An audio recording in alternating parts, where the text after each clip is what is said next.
what's up? You know what time it is. It's time for the best 120 minutes of your day. The Chop Shop, the nation's #1 urban sports talk show, and also your midday sports happy hour. Yours truly, Robert Hatter, alongside Jim Hicks, coming to you live from Houston, Texas, but we're broadcasting all over the world via Facebook Live and YouTube Live. And it is what do you call it? Baby Friday? Yeah, I'm sorry. Baby Friday. Great day, great guest today. But I got to share something with y'all. It's Baby Friday, as I said, but it's also April the 15th, 2021.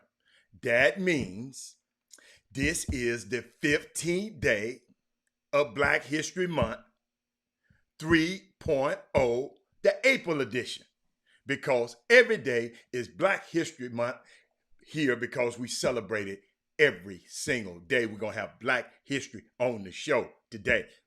This show is Black History. So, and it's Jackie Robinson's birth. They're going to celebrate the Major League Baseball is going to celebrate Jackie Robinson Day today and tomorrow, because there's some teams don't play. All the teams don't play today, and the rest of the teams will play tomorrow. So there'll be 2 days. By the way, we got a Chop Shop contributor. Rod Wells is out there right now. He just sent me, check this out. Rod Wells just sent me a pic of him out in LA. Look what shirt he has on. Look what shirt he has on out there in the city of El Segundo, Rod Wells, and he masked up out there, man. I love it. I love it. I love it. I love it. What's going on, Rod Wells? And shout out to Daryl Anderson, all the way from Punta Cana, him and his wife. And guess what? What else I got? Guess what? Hold up. Before we go, I had something unique that happened last night, y'all. You know, I don't go to basketball events, but guess what? Put on my mask and I stopped by to support a young lady. The girls had an event last night. We'll talk about it shortly. But let me talk about, hey, Todd, let me see who my starting five is today. The starting five is the 5 people that started the Boom Boom Room, the Facebook and the YouTube feed. The first 5 people that signed up to the both feeds.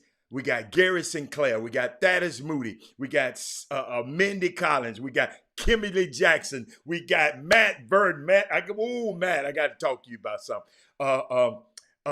Matt Burton. And our 6th man today is Chris Charles. Let me see everybody else down the road. Rod Wells is in California, but he's watching the Chop Shop. Wow. Great job, Rod. Brandy. Hey, Brandy. Hey, Candace. Hey, Sonia. Jessica. Yeah, I'm going to need y'all. I want to talk to y'all. I got something to talk to y'all about. Who is it? Barry, Adele, and ladies and gentlemen, all my ladies, you're my starting 5 for that Wednesday. Your stuff is being shipped out tomorrow to come to y'all. So we're making that happen because they already had those things ready for you. Let me see. Chop Shop, get your vaccine. I got you. Hey, Cynthia Guillory. Cynthia, guess what I'm about to talk about soon?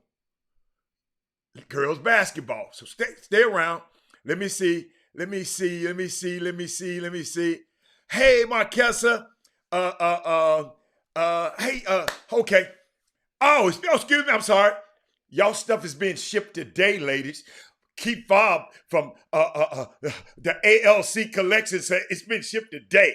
So, ladies, expect your stuff soon. Shout out to him too again for the Anthony Lawrence collection, man. I mean, hey, y'all just got to go to that website.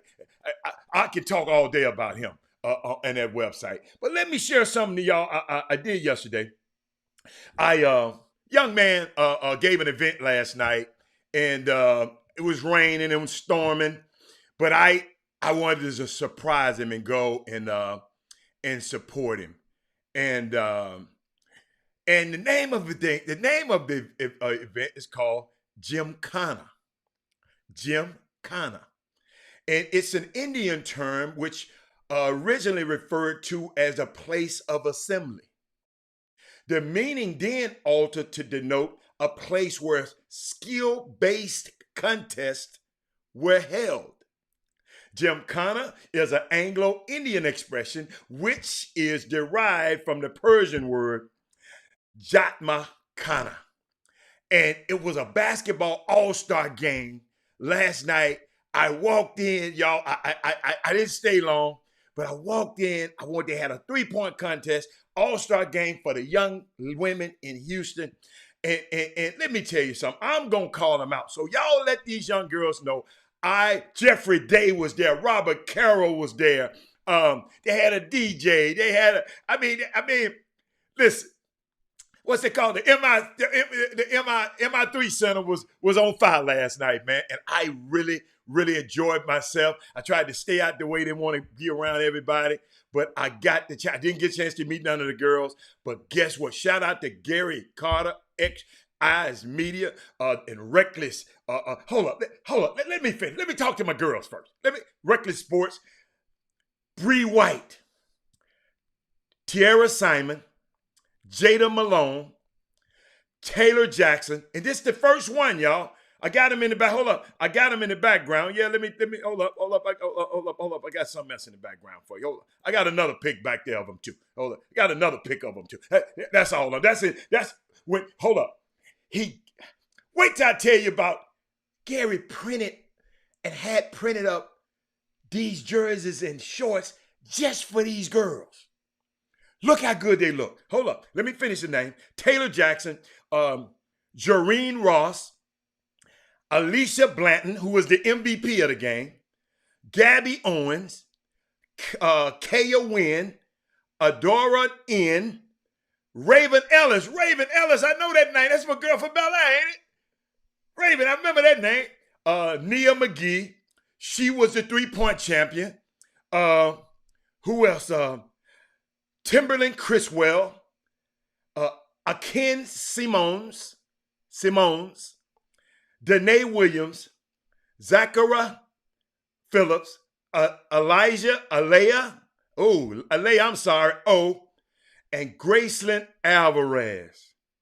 And then he has, hold up, then we had a Sanaya Mercer from Port Arthur Memorial. She came all the way from Port Arthur, so oh my goodness. Janiyah Murphy, Eisenhower, 2024, she was there. Jaya Burton, 2023 CE King, she was there. Sierra Denwittle, 2022 Porter High School, she was there. We had 7 D1 signees in the building. Each lady received a compression jersey, basketball shorts, shooting sleeve, a woman's sports magazine as well. All the compliments of Reckless Sports and the primary sponsor. Let me tell y'all something, man. It was unbelievable. You tell these young girls, each participant, I'm so excited I can't talk. Participant received an award of some kind. Like I said, Alicia Blanton was the MVP, and Nia McGee was the 3-point winner. Let me tell you something. Shout out, man, when we do stuff like this for the young lady, I told y'all. I didn't know this was going to happen, but I told y'all. In the next 5 years, these kind of events, if a young lady was invited to this event and didn't come, bless her little heart, this was what, I wish I had came earlier. I just try to limit my time in gyms, but Candace, let me tell you something, Candace. It was unbelievable, Odyssey. And they were some beautiful young women. Beautiful. They had great, I watched them interact with each other, man. Thank you. The name of the event is Gymkhana. I'm going to spell it for you. Hold up. Let me spell it. Let me get it right. Gymkhana. Gymkhana. You know Gary, he one of those creatives. So he gonna go. We got these young creative minds in this city, man. Let's use them. Let's utilize them. Jeffrey Day, Robert Carroll. Let's use them. These young guys, man. These the guys who gonna carry this thing into the next generation. So into our next. So guess what? I know every one of those girls. I just look at them back there. They were happy. They competed and they balled. And I forgot the name of the coach who won because he beat Gary. I forgot the name of the coach. Y'all put the coach's name up there. I want to give the coach a shout out. But I met some guys that do a podcast. I don't have my wallet with me. And Gary, you can put their name up there if you're there. Some guys that have a podcast. And I said, y'all don't, and they didn't know nothing about the Chop Shop. I said, how the hell you gonna have a podcast and you live in Houston and you don't know about the Chop Shop? That's why I say, y'all, let's not take it. Oh, Lathan Washington, that's the coach's name. Let's not take it for granted, Sonya, that your friend know about the Chop Shop. Let's not take it for granted, everybody. Utopia Souls. That's the name of the guys with the podcast. Let's not take it for granted. These guys didn't know. I wasn't mad at him. I said, now, here my car. Guess what I had on? My Chop Shop t-shirt. I said, yeah. One of the guys knew, but the other two didn't. So, but it was just an amazing event, man. I can't wait the next year. Gary, let's get to working on that event right now for next year. And I hope it's the same time so we can make this happen. Paul Miranda, I had a great, Paul Miranda, I had a great time. I told y'all. Dee Richards. Y'all got to blame her. Because Robert Hatter is going to talk about women's basketball and girls basketball on this show. I'm going to carve out some time for the women. So, Cynthia, I know you used to say we don't talk about.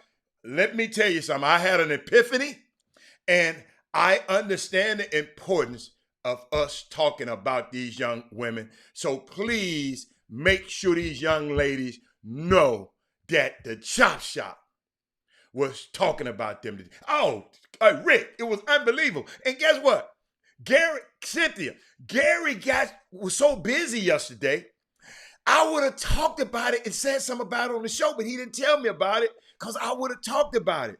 But it was unbelievable, man. I rode 50 miles there and 50 miles back in that crazy rain last night, and I'm so glad I did, man. I promise you. I'm so glad I did. And next year, young ladies, I'm going to be a more integral part of it.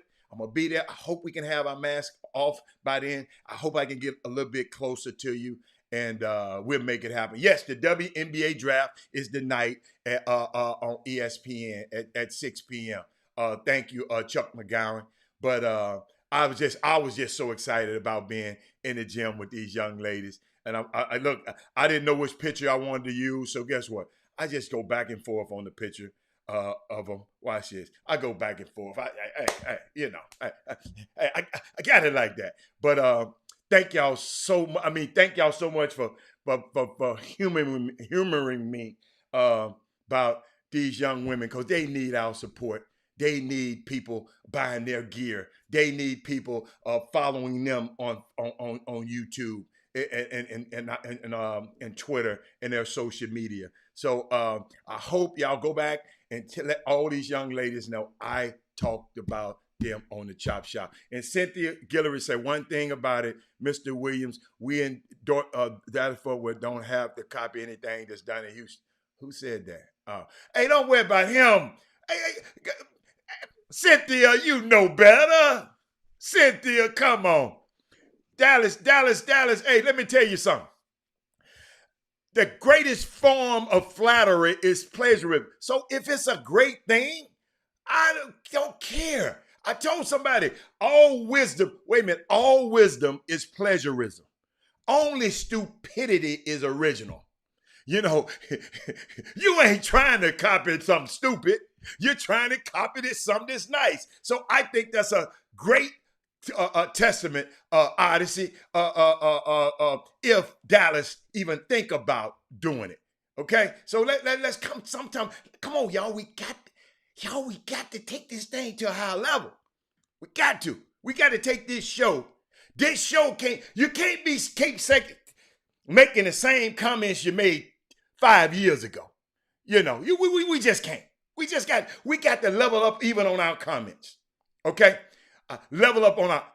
Thank you, Brandon. And Brandon, I got your email, and I'm gonna look into it for you. So don't worry about it. I got you. I hadn't had a chance to, but I'm glad you're there. I got your email. I got you. Okay. All right. And it's okay to it's okay to be funny and okay to but these young girls. I know. I talk to Madison Avenue a lot. I talk to the people that endorse these people, that endorse the NBA teams, and now they're gonna embrace women. And shout out, got another woman. I know it's not Women Rock Wednesday, but women rock with me every day. If you ain't found that out by now, Kim Godwin. Kim Godwin in the building. I'm gonna say that name one more time. Kim Godwin. Google her name. Hey, Odyssey, Google her and see what you can say about her. The first black woman to lead a broadcast network news division, ABC. First time. Now remember, Rashida Jones, she is over NSNBC. That's a cable network. Kim Godwin over the ABC, that Robin Roberts and them. She Robert Roberts and them boss. And what's the boy name? What's the guy name? Michael Strahan boss. I'm gonna give you her news clip. It's official. She is the president of ABC News. Kim Godwin, a longtime producer and executive at CBS, has grabbed the top job at ABC News, making history. A history make. I told you it's Black History every day with her, which leaked last week. Google her, check her out, and the boss, and the head man, the head man at ABC. This is what he said about her. She has distinguished. Check this out. They agreed.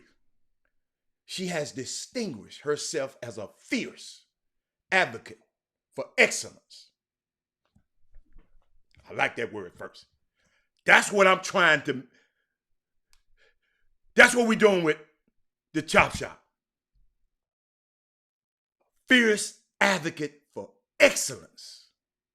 Collaboration, she worked well with people. Inclusion, she bring all the people in. Hold on. And a vital role of accurate and transparent news reporting. That's what Peter Rice said. Peter Rice is the chairman of General Electric Content, the Walt Disney Company. In case you didn't know, Walt Disney owns ABC, ESPN, and all of that. Okay, so, Kim level up. And that's what I want out. Gary Carter leveled up this weekend, last night. That's what, Gary been sitting on this Facebook feed and watching Jimmy, the legend. He watched him and watched these guys doing the events. And he wants to make sure every one of his events he puts a lot of care into them. If you see the way the girls are, the uniform, everything is special. He did everything because he was I remember he was telling me about it.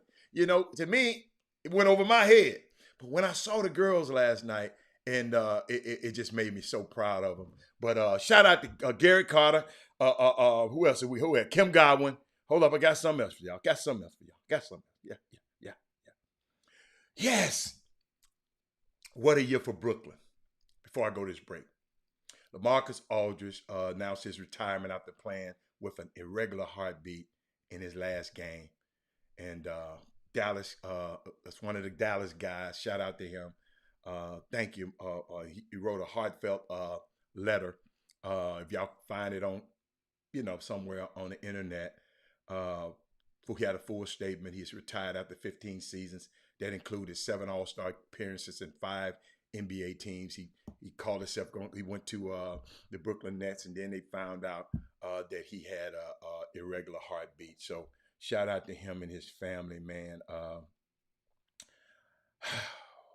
Just unbelievable. just got me thinking. Just how this life so fragile. And young man, yeah, he represented Dallas very, very, very well. I've always liked him. Always liked him. Shout out to that young man. And I want to give you some stuff because I know Chuck McGowan. Chuck, you mentioned something about the NBA draft tonight, and they were telling me, just a few people. I don't know, that they said there's no clear cut Asia Wilson type player in this draft, or Sabrina Ionescu in this draft. And they said this draft will be who fits where or who the GM loves first. That's the kind of draft it's going to be. And then they shared with me a little bit too that there's not enough roster spots for all of these rookies that's going to get drafted tonight. So a lot of them will be headed to Europe. It ain't but 144 spots. And maybe all of the first round picks will maybe be on a roster this year, because last year a few of them wasn't, and they had to go overseas. So when you look at that draft tonight, just pay. It's not 144 spots, and so that means when these girls come in, that means somebody got to go, and these women ain't letting these jobs go. So it's if we think the NBA is tough, it's very, very tough for the WNBA. So I think that's it. I had a couple of things for you.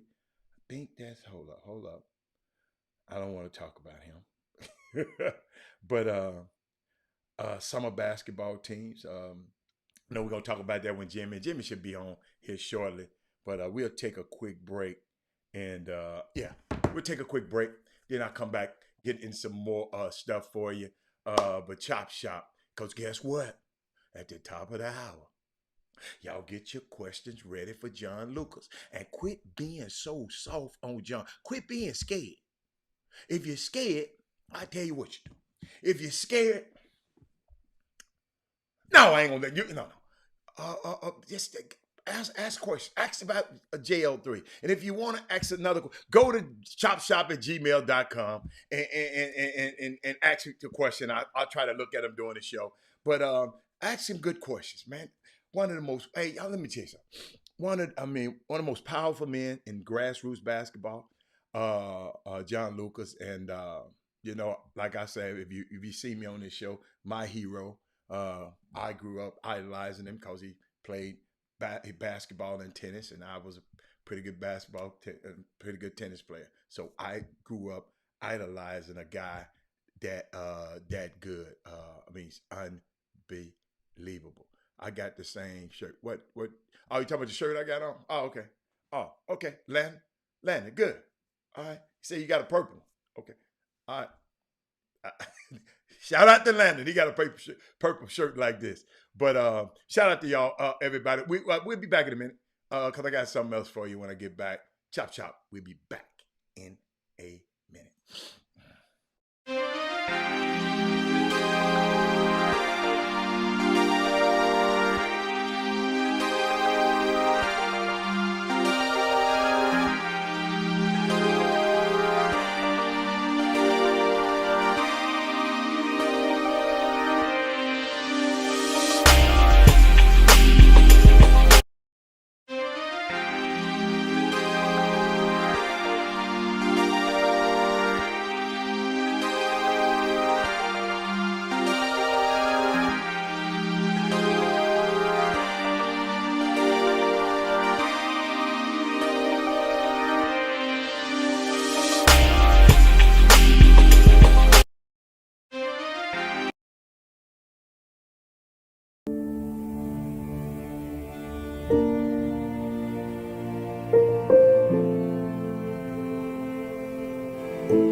doesn't want to pad up, so we're going to pad up. Man, he's just showing out for the camera.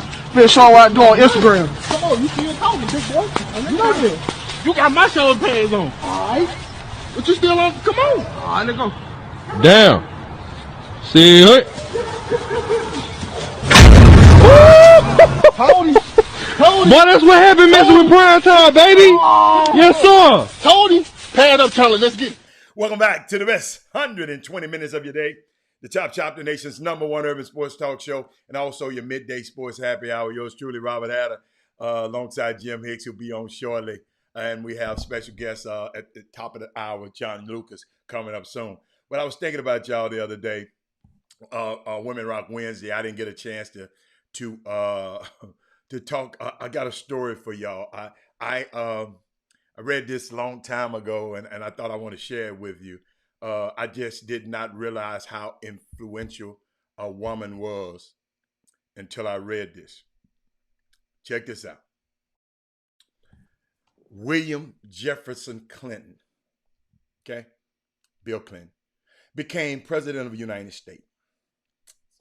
And the story is told that following his election, he returned to his native Arkansas, more specifically, his childhood home of Hope, Arkansas, to thank all of those who had been instrumental in his elevation from Hope, Arkansas to 1600 Pennsylvania Avenue. Okay? He did not want the Secret Service to accompany him.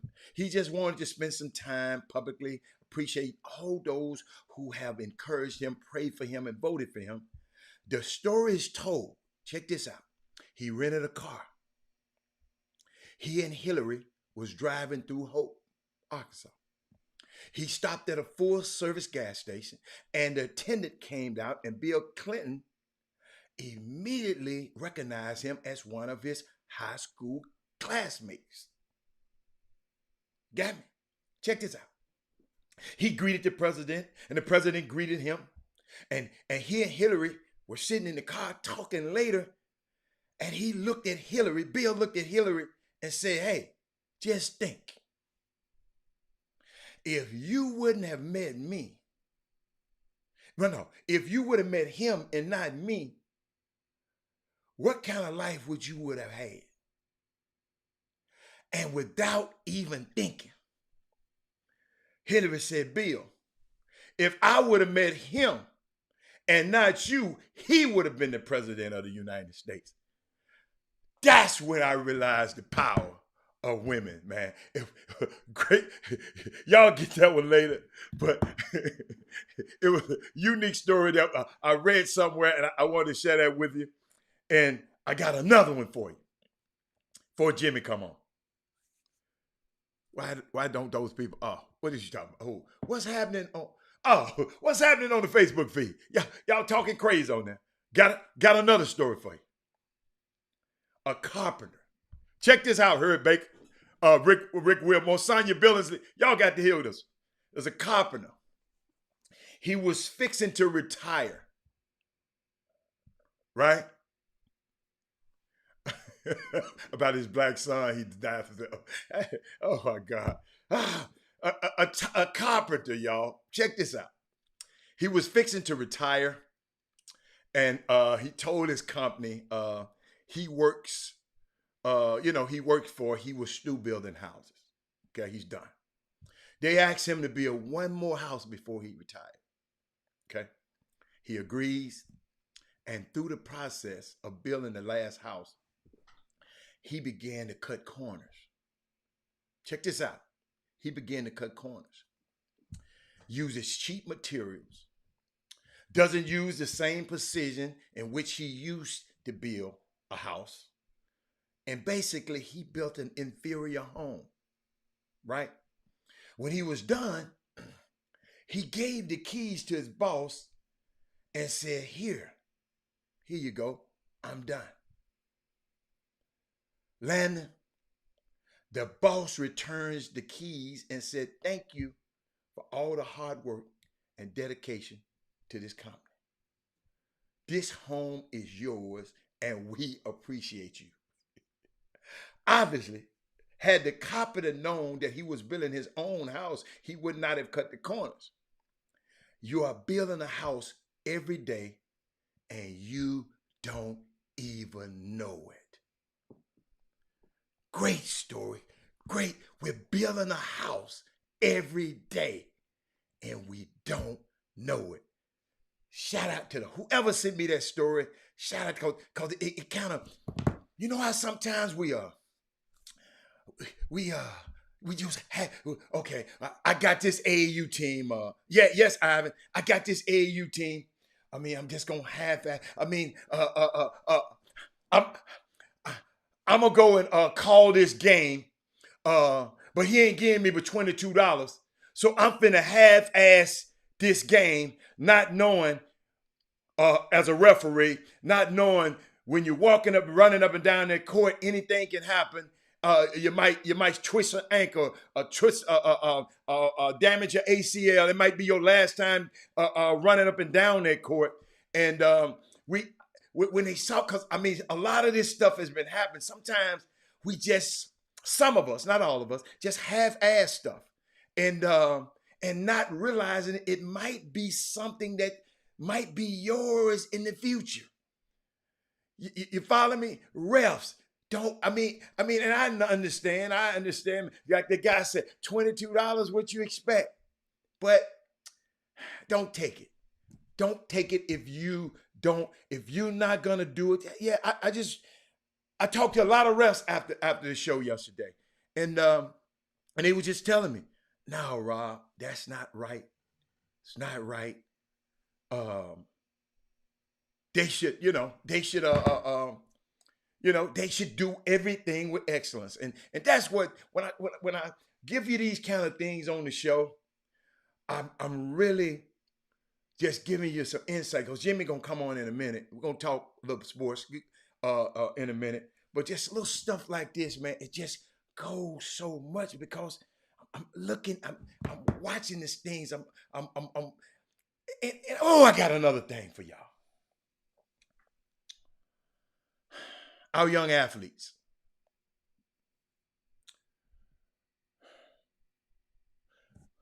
When you say you're going to do something, start young. When you put your name, your mamas and daddies, y'all can tell them, when you tell a person you're going to do something, try your best to do it.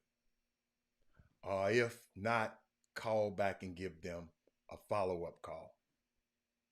It goes a long way. Don't listen, Sonya, and I'm telling you, Sonya, because I feel a spirit out here. Some of these kids, y'all been interviewing them since they've been in the 6th grade. They got the best 6th grade in the country. People talking about why, we got people ranking 6th graders. Might be 4th graders. I'm sorry, 4th graders. So these people, but please, your son, they're getting a lot of practice, because everybody got a mic in front of them, and got a mic and got to put a mic in front of them. Please teach these kids, if they say they're going to do something, or make an agreement with somebody, or do something, tell them to be, try to groom them. No, don't tell them, because that means you got to be a person of your word. Groom them to set it. If they say they're going to do it, they do it. I never forget talking to one of my clients before, and he said one thing I always knew, Robert, if you ever told me that it was done, he said, me and my wife can go to sleep. He said, if you ever told me it was done, every time you tell me it's done, it's done. So let's groom our next generation to because it matters, especially if you're going into business. If you're going, people want to know they can count on you. Okay, all right. I'm telling you that's so real, and it'll resonate with you later. But we got Jimmy on the air now. Let me see. Can I click him in?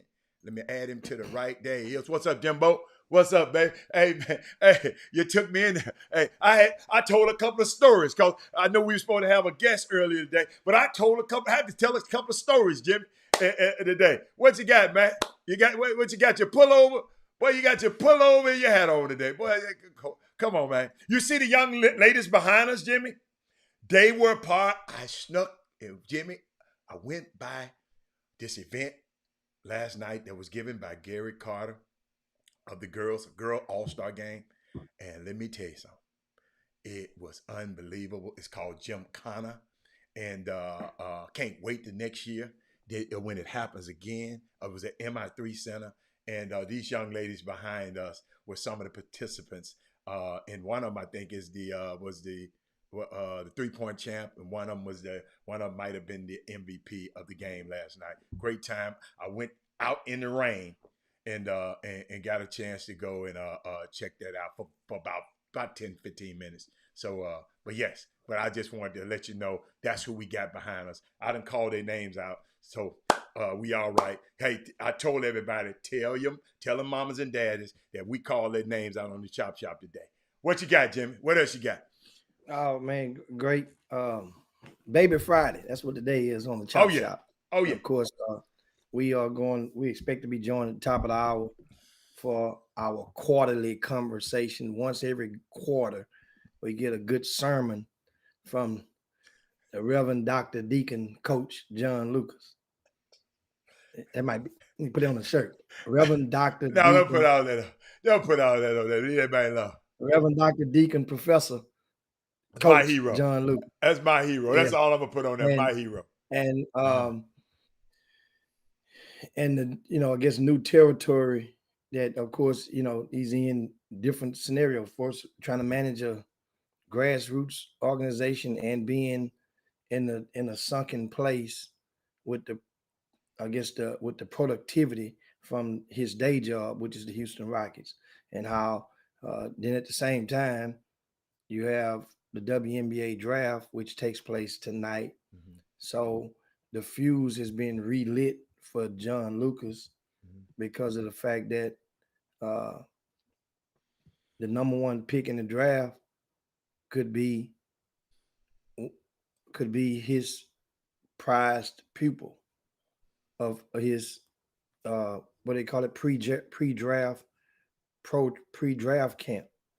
So that goes a long way on that side of the fence. But anyway, we a lot of NCAA news before we get John to join us. One is the NCAA today. They just concluded a meeting this morning, and they are going to expire the dead period on June the 1st, right? And in doing so, that means it is going to be a live period in July, right? Now, first of all, we'll talk about the live period in just a second, but and this gives you time to share the show right now, because in Chop Shop you get good stuff, and you get it first a lot of occasions before it really gets to circulate out there. This transfer portal, which is now over 1,300 men, over 1,300 men in the transfer portal, right? Uh-huh. And the NCAA has made it official that everybody will get one opportunity to transfer without sitting out. One transfer without having to sit out, without going through a waiver process. It's basically called a blanket waiver. Now, this is going to be going on every year, but this year they have a special rules that's going to be attached to it. Now, listen to me closely, and this will be it'll be public knowledge very soon. Anybody that's going to transfer without sitting out from a 4-year institution, they must do it before July the 1st. Remember that now. You're going to hear that again. So that means gonna be a lot of people gonna try to wait and play the waiting game. Must be done before July the 1st of this year. Now, next year they will implement an annual date that will stick to a more convenient calendar. This, everybody's calendar is different right now. July the 1st, you must make that decision.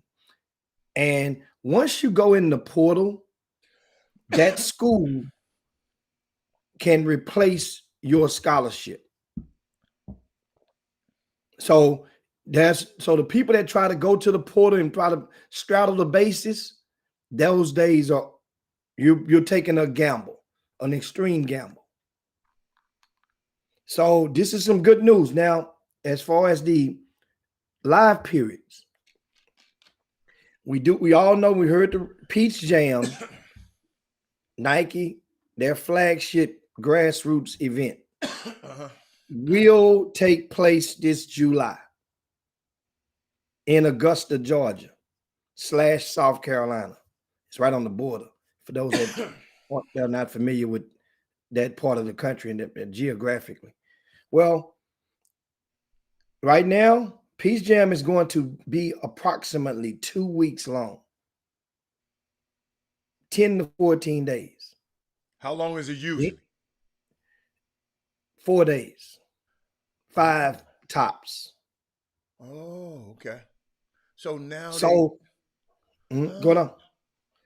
Keep going. So now what the reason is because Nike is not officially going to have any EYBLs this summer. Any of those things that you see on somebody's schedule, EYB or Nike that's not an official event that's sanctioned or approved by the EYBL or the EYB, Elite Youth Basketball. EYBL is a league, and it just goes to show you how great they have marketed that league. That league is only for 17 and under teams. But you'll find on some people's rosters, they'll call the 15 under team EYBL. Yeah, EYB. But EYB is appropriate. Okay. But EYBL is not only appropriate for the 17U squads. Now, back to this live period. So Peach Jam, what Nike is going to do, Hatter, they're going to bring all of their teams to Peach Jam. So now everybody makes Peach Jam in this special COVID season. Yeah. So everybody gets the experience of going to Peach Jam. And they're going to try to make it, whereas, because they have to have more than one location, because there's only 4 courts at the Augusta Domain at that arena. They're going to have other locations, but they're going to try to fix the schedule where each team will get to play in the historic facility at least once during pool play, at least once. But once again, everybody goes to Peach Jam. Alan, so guess what? That means the 15s and the 16s will be going to Peach Jam as well. You see? Because Peach Jam have a nationals for those divisions as well. So now the money that it takes to go to Peach Jam normally is really quadrupled. If it's normally a 4 to 5 day trip, now it's a 10 to 14 day trip. That's just for that one team. But you ain't going to all of this other crap, though. You ain't going to be going to all of those other events. Yeah, no, you're not. But guess what? You weren't obligated to have your 15s and 16s at those other events as well. You might have went to 1, maybe 2. But you stayed there 3 days. The 15 and 16s going to stay that whole time too? They got exactly. You see now? So think about the expense that is attached to a team that's going to Peach Jam. And Nike really don't sponsor, but the 17 program. Yes. They better be doing some fundraising. And so when our guest coming on in the back 9, we'll probably pose that question: what You know, what's the What he gonna obligation? do? Yeah. You know, what's the obligation on that? I mean, this is and of course Thaddeus Moody. The name of that historic facility is the Riverview Park Activity Center. Yeah, yeah. And it has it's got courts 6 now. courts, Jim. Yeah. Yeah, it I used was to have wondering what 4. you Yeah, was yeah, talking it has 6. I'm sorry. Yeah. Yeah. They've added a couple of courts. 1, 2. Yeah. So this is going to now. We actually we have a great conversation coming up. Damn. But meanwhile, I want to give you guys, so the NCAA is going to decide whether they're going to have one long live period in July that would expand about 10 days straight. Now who is this now? The NCAA. They're deciding now in the next couple of days, next week or so, how they're going to establish the live period for July. That's what everybody's waiting on now. So because the NCAA had their own little deal. Well, they're not going to do that. They're not going to do the camps. Okay. They're not going to do the camps. Which you're talking about the NCAA, how many times the coaches can come out? Yes. Okay. That's called live period. Right. Okay. So, I got you. So by the way, I said again, reiterate, the NCAA camps will not take place this year. Okay. That they had at U of H 2 years ago, remember? And so they would, which if they would have done that, it would have been very contradictory of them to put that in place based on the fact that you provided a social distancing measures for the Final Four just 90 days before. So that's right. And now here's the thing. If you hadn't noticed, once again, let me get the live period. Either 10 to 14 days or so straight. They can leave it like it was, or they can go back to how it used to be with 3 different weekends of live periods in July. Remember, that's how it used to be. Okay, so they don't have to come out on the weekends then. That's how it used to be. You know, you come out on a Friday through Sunday. Yeah. But 3 of those in the 4 weeks of July. Go one long period of about 10 to 14 days straight, or you leave it like it is. Whereas they basically have 2 live weekends, you know, in July. That would be established very soon. Now, the reason I brought up expenses because yesterday we had an article that I ran across that explained the rental car situation. Remember, I was in Detroit just a couple of weeks ago for the funeral of my longtime best friend Mike Lindsay and his father. Well, not him and his father, but his father passed away. And Detroit had no rental cars in the city. There was no festival that I knew of that was going on, but something was going on. It was mystifying. I saw the article you sent. Yeah. So now a lot of them sold their fleets off. Yeah. I guess during the pandemic situation, they were hurting. So they sold their fleets off. They should get it back. But I'm gonna let you finish. I didn't read the whole article. Yeah. I mean, but that explains it now. So now what happens? Let me tell you why it's not good. And they did it, and they know what they're doing. This is, oh man, they're putting a move on us right now. Us meaning the consumer. By you selling your fleets off, the 3 largest rental car operators sold about 2/3 of their fleets, which to get to liquidate, basically. Liquidate, because those cars are going to be that much older. So now you can cash out with those cars, and maybe in the future you get a better fleet, get more cars. Yeah. Yes, but then the market got to correct itself as it does with these transfer and getting an extra year. This is what I mean. Jimmy, the difference is, Jimmy, these people get government kickbacks, Jimmy. They get PPE. These people get government kickbacks. Don't. And they got cash from them cars. Yeah, so don't they? And then talking about Hearst went bankrupt. That don't mean they broke. They just don't want. They trying to restructure. They're trying to restructure the debt. Yes, there you go. Keep going. I'm sorry. Yeah. So now here's what's happening. Think about that. I said they're going to get the consumer. They're getting us already. The principles of economics is supply and demand. So now, if there's a demand for cars, but not enough cars to meet the demand, then what does that do to prices? It rises the prices up. So as it rises the prices up, that means now the rental car that used to be $19.99 is now $79.99. That's for the little old bitty one per day. So now it's like they did the same thing happened with crawfish about 7 years out ago. of here, man. Yeah. It happened with crawfish. You should be knowing how much that crawfish be cost. No, I'm not talking about this year. You don't remember that crawfish when the Fed after the when it got cold, the weather was bad. Yeah. It happened with crawfish in the market. It was an inflationary state with crawfish a few years back. For those that are aficionados of crawfish, the prices used to be $2.99, $3.99 a pound. That was a regular norm. Wherever you went, you can get all you can eat for $20.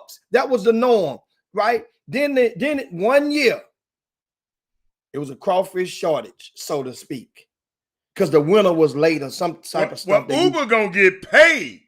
Uber gonna get smacked on the rental car thing. And now think about what I'm saying about the crawfish. No, they gonna get paid to Uber because people are gonna be using Eagle.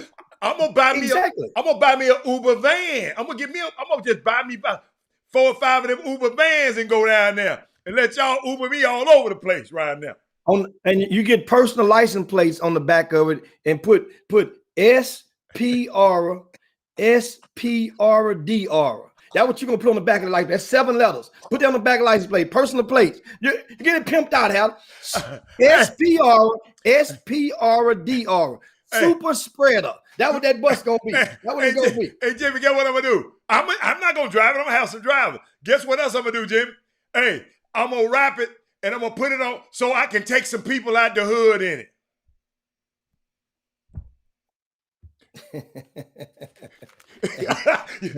you know what I'm saying? Like your homeboy did up there in Waco. I just had to throw that, but keep going. I didn't want to get off. I could. That's what we need. Of course, happened. And that, of course, happened with Scott Drew and the dealership that gave Kim Mulkey a Corvette, wanted to give him a pimped out SUV. Yeah. And said he can go, that would help him lure people from the hood. I'm paraphrasing. Yeah. And I didn't like that. But when he said it publicly. Yeah. Right? Oh, hold up, Jimmy. Hold up. I can't believe I didn't put that on it. I can't believe I didn't. But guess what? It'll be up soon. But keep going.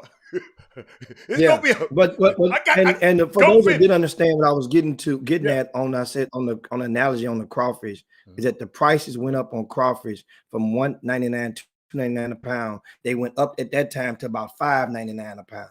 And then people saying, I'll be damned if I pay $5.99 a pound for crawfish.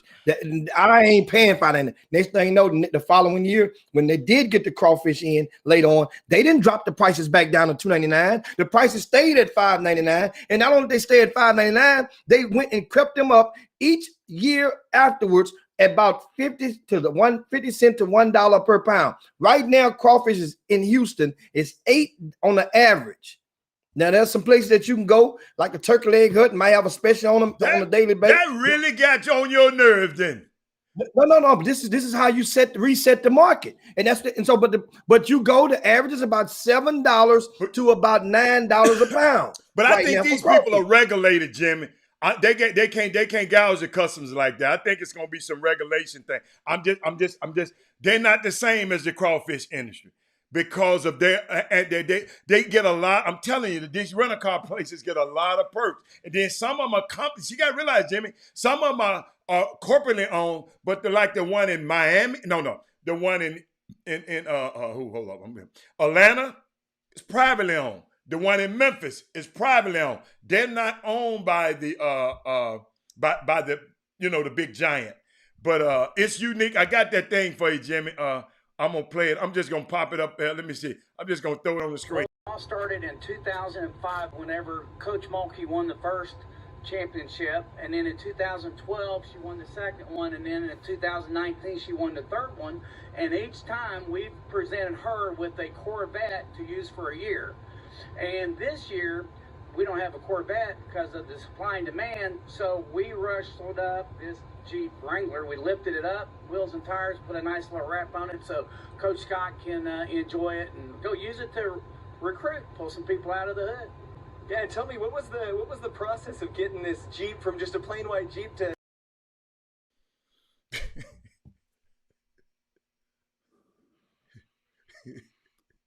I just had to play that for y'all, man. And Scott Drew and Mac Rhodes, they refused the gesture. They told the dudes, you can keep your car. But y'all, that's how they see us. I keep trying to say this. You know, we got two structures here. That's how we see each other and how they see us. And that's just how he sees us. You know, I'm not mad at the guy. That is just how he said. I'll play it again. Somebody just said, what'd he say? I'll play it again. I know it for a fact. Well, it all started in 2005 whenever Coach Mulkey won the first championship. And then in 2012, she won the second one. And then in 2019, she won the third one. And each time we've presented her with a Corvette to use for a year. And this year, we don't have a Corvette because of the supply and demand. So we rustled up this Jeep Wrangler. We lifted it up, wheels and tires, put a nice little wrap on it so Coach Scott can enjoy it and go use it to recruit, pull some people out of the hood. Yeah, tell me, what was the process of getting this Jeep from just a plain white Jeep to... He didn't skip all over it, Darryl Barnes. You wasn't listening. That's why I played it again. He didn't skip all over. The guy came in and talked. He just turned around and did it like this. Come on, what y'all looking at? But Jimmy, I mean, I'm sorry. I don't know how we came from there. Oh, because we started talking about cars. And I was saying, I'm gonna wrap my cars, my rental cars down there. Yeah, so that's how we got on there. Yeah, it's crazy, man. But back to you, Jimmy. Let's get back to this grassroots basketball because that's unique. I mean, John should be on soon. That's different. That's 2 weeks. Jimmy, and you're going to have an event during that same time, right? You'll be able to make it to Peace Jam now at some point. Cause don't you have the GMI? Yeah, the GMI is going July the 8th through the 11th this year. Mm-hmm. So no matter when the Peace Jam is officially the schedule is officially published, I should be able to make it down there. Now, here's the catch, what I was getting to on the rental cars. If the rental car shortage is there, dude, it's across the country, Hatter. I know. If you ain't booked your rental cars now, then what you gonna do, catch an Uber from Atlanta to Augusta? No. I know people in Atlanta. I know people in Atlanta with cars. So hey, if y'all need a rental. I'm just saying, well, I'm talking about for common folk. Yeah. So that means parents goes on these trips. I don't know how they're going to do it, Jim. And Jimmy, by July, it might be corrected. Hold up. I'm going to ask, we got a budget. Avis rental car owner was on the feed earlier today. She might be off now.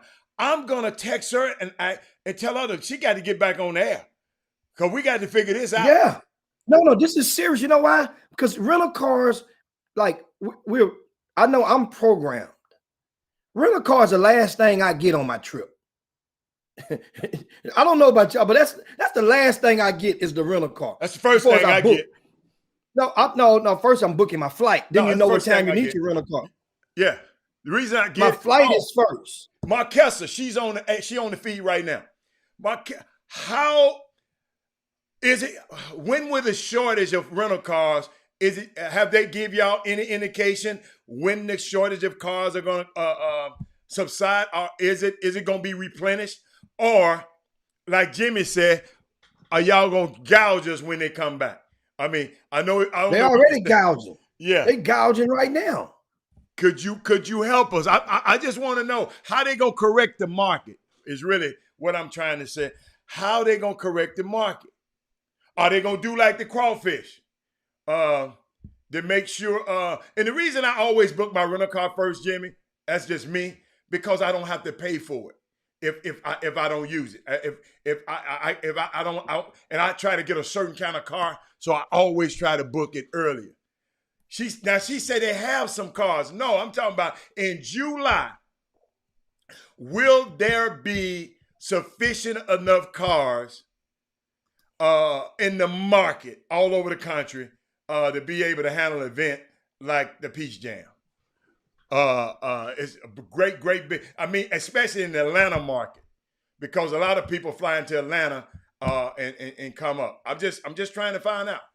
Just trying to find out. I'm glad you said that, though. Jimmy, I'm glad you said that, because I'm gonna make sure if I don't get a rental car, I have a car up there when I get ready. Now, what I just did, Adam, and for you guys, I just did a de facto rental car, just a troubleshooting search. Okay. I went to book a rental car just now in Atlanta for July the 8th through the 11th for 3 days. Okay. For 3 days. Mm-hmm. And that's on rentalcars.com. That's one of the old-fashioned, one of the popular sites. Mm-hmm. Rentalcars.com used to be Old Faithful. I know they got other places out there now, but that's old school, Old Faithful. Mm-hmm. That goes to no matter what, different chains. The lowest car is a Hyundai Accent. I'm listening. An Accent and a Toyota Corolla. Okay. That's the cheapest that they have. And know how much they are? How much? For the 3 days, $360. For a Toyota Corolla and a Hyundai Accent. $360 for those 3 days. I don't know if you ever, last time you rode in the Toyota Corolla, but when I Uber and one of them coming to pick me up, I'm canceling. I'll pay the $5 to go and reshuffle. I'm not doing it. A Hyundai Accent coming to get me up on the lift, I'm canceling the ride. Y'all, we had to deal with it. I'm not doing it. The time I see what kind of car come, whoop, I'm canceling. You know, sometimes they try to get you with that $5. You don't do it quick enough. I'm canceling. What they charge you when you cancel? That's after a certain amount of minutes. Man, you get like 5 minutes. I'm trying to find my passcode. Man, I hate my passcode for my budget, because I want to go on budget and find out. I ain't got time. I had to go look for my passcode. Dude, Trey Phillips just said $100 a day is the norm. So if it's $360, that's $100 a day plus $60 tax. For that car. Ada, you used to get a luxury car for $100 a day. Oh yeah. I'm glad you're talking about this, because this is helping. This helping me out a whole lot. Thank you so much, Jimbo. I need this information. I'm not renting one. I'm gonna get somebody else's car. Hey, you know what? They don't miss nothing on the Chop Shop. Nothing on the Chop Shop. It's Baby Friday. Kim Jackson, Kevin Freidman, Madonna Johnson. Jimmy, say Toyota again. I chopped it up. Messy. I call it Toyota. Hey, John running 20 minutes behind too. So okay, they just text me. You see how efficient that is? Oh man. What? That has just reminded us. What? What about if the cars are going, what about the rental vans? You don't think they liquidated none of them? I told you that's why I need to go get me some. I need to go buy some then.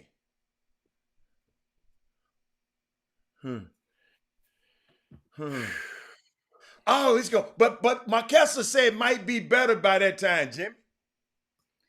You really think they're going to correct the market? Yeah, they're going to correct the market, man, like they did the crawfish. I'm taking all bets.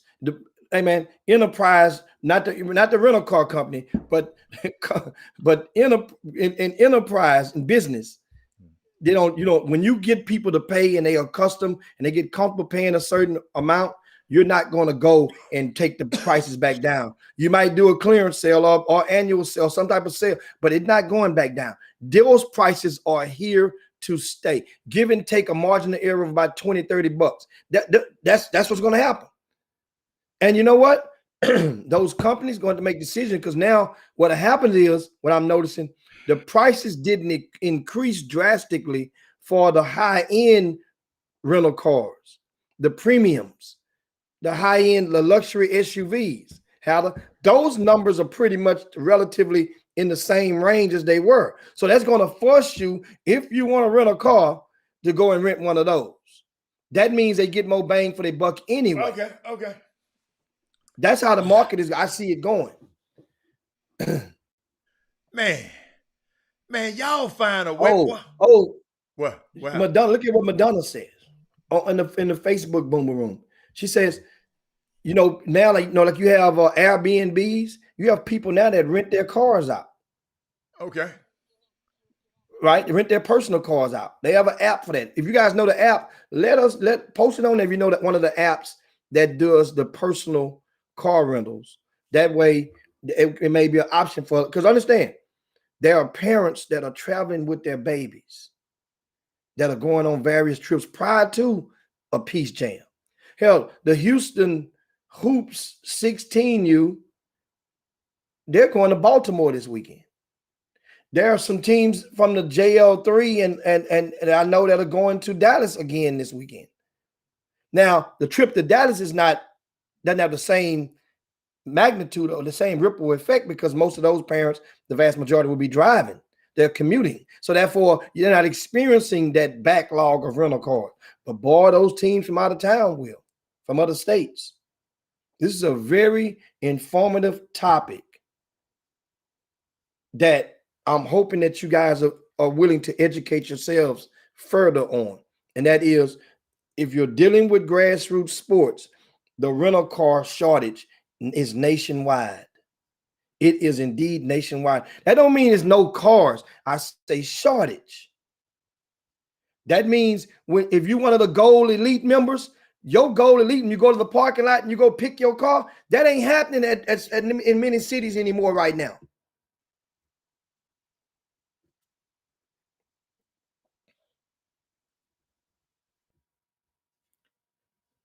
Hold up. I'm sorry. I just found out some news. That's why I took myself off.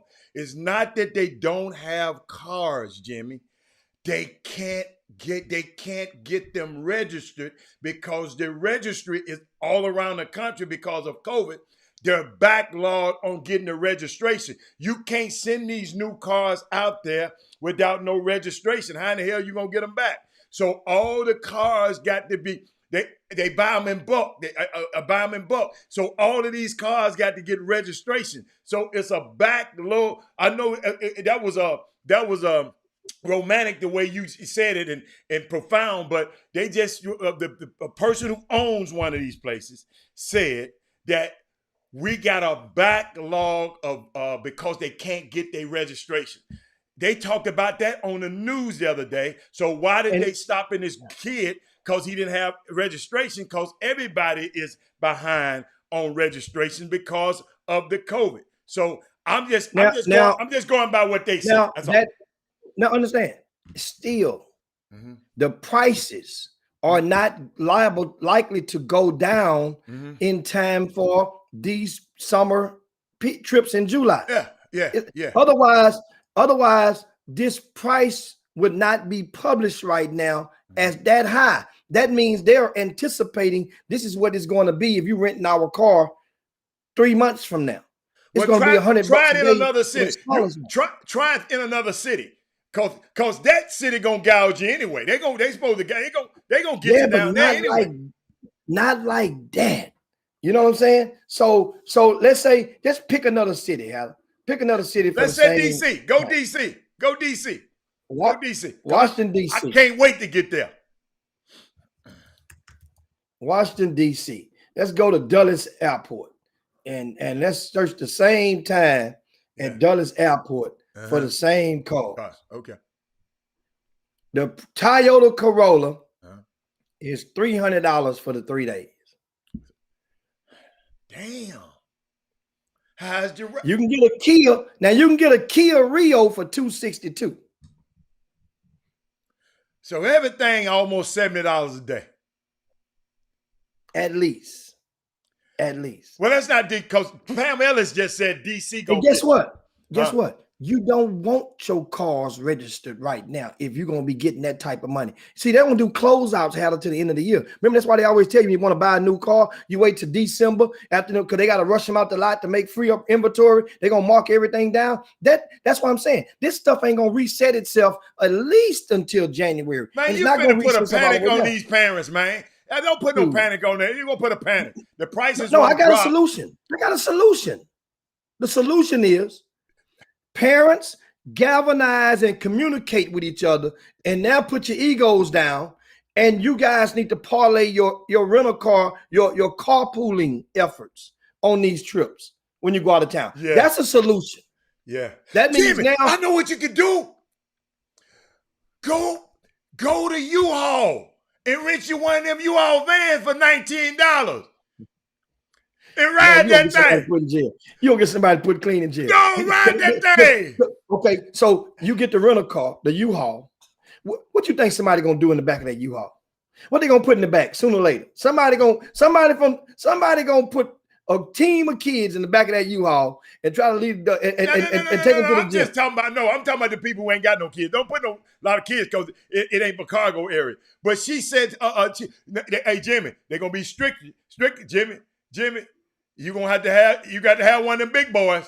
You can't be having no regular credit cards. You're gonna have a big. You get them debit cards. The credit cards gonna cancel out the debit cards.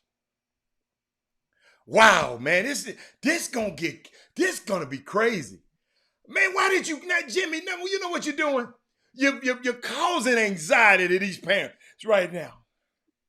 You're causing a scare. Hey, y'all. God didn't give you a spirit of fear. Just go get some more money from somewhere. That's all. Go get some more bread. Go get some more bread from somewhere, man. And let's have some, let's start our sponsorship and fundraisers almost now. But not on the corner. We don't want them on the corner collecting no money. But hit up these local businesses, y'all.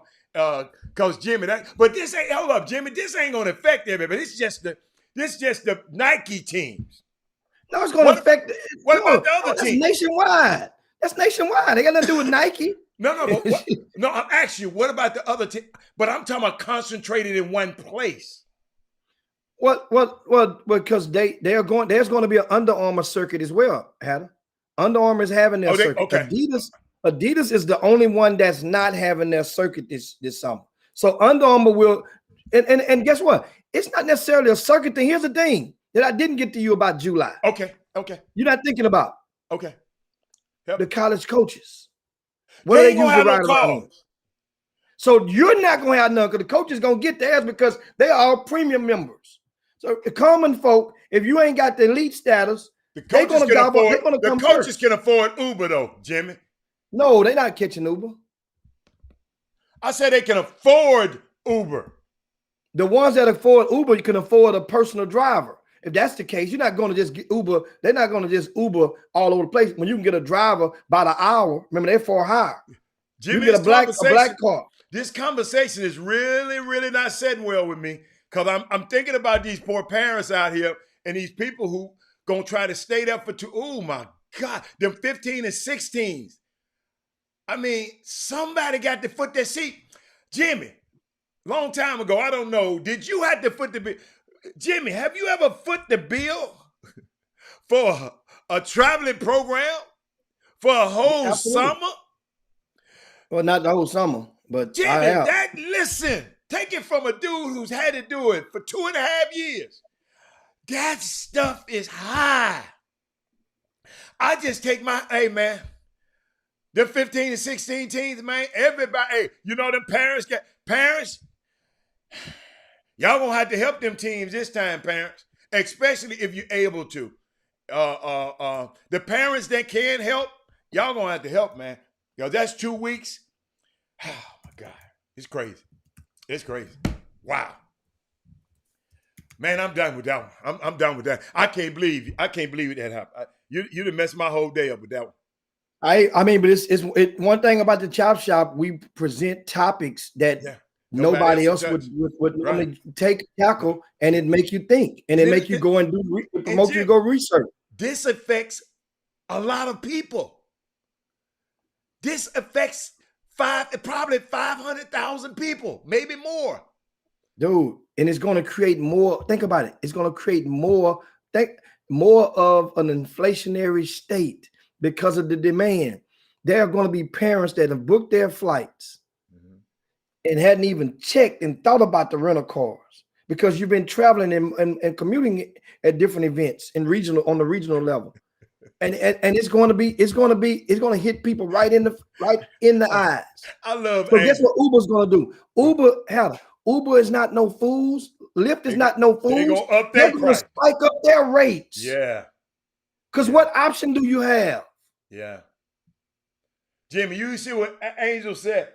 Angel kind of clarified a little bit because it's funny. Angel said, "Is it me or does this just sound like a bad idea?" What sounds like? What are you talking about, Angel? What you talking about, man? Yeah, what part, Angel? Yeah, I can sense where you're going, but I don't want to insinuate. Yeah. What part?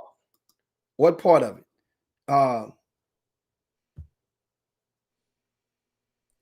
This is. I'm just looking. I mean, I'm reading the comments. Hey man, I'm telling y'all, man. I did not think about this not one time. But I know so the hotel's gonna do the same thing. Well, no, they haven't. They have. Okay, good. They haven't. Somebody remember, the hotel prices actually dipped, and they're creeping back up. But the hotels nationwide, well, they lost that money. They got to make that money up like the crawfish. I'm gonna keep bringing your crawfish analogy up. They got to make the crawfish money back up. But the crawfish was different. They raised the prices and never brought them back down and promised us that the new crop was coming and the prices are going to be back to normal. They've never been back to normal. So we got bamboozled as consumers. Jimmy, we're going to have to take a break before John get on at some point. But did you see let's dip up in there right now, man. Meanwhile, we ask everybody to share the show. If you will, share today's show right now as we prep ourselves for head coach John Lucas. He's going to join us with a great combo, and and get your questions ready for John as well. That would make the show go more fluid, and the conversation, go more fluid. If you have your questions, remember, it's Baby Friday, guys. No basic questions. Good stuff. Ask a question you think that nobody has ever asked Coach Lucas before. That's the type of questions that we want to think of during the break. Yes. You said a question that you think that nobody has asked him before. That doesn't mean you know what it is, just that you think that nobody's asked him before. But those are the questions we want. Meanwhile, guys, hold up. Paul Miranda said something. Well, all the Nike parents can afford it. They ain't paying for nothing else during the year. Man, you wrong for that, man. We talking about the 15 and the 16s right now. We talking about the 15 and 16s. But them and as Sensei said on the YouTube feed. What did he say? We mentioned EYBL. Yeah. This topic we just addressed is way bigger than just Peach Jam. It will affect every traveling team that goes abroad every single weekend, that flies. It could possibly affect all of them. So that's what we're talking about. Hold on.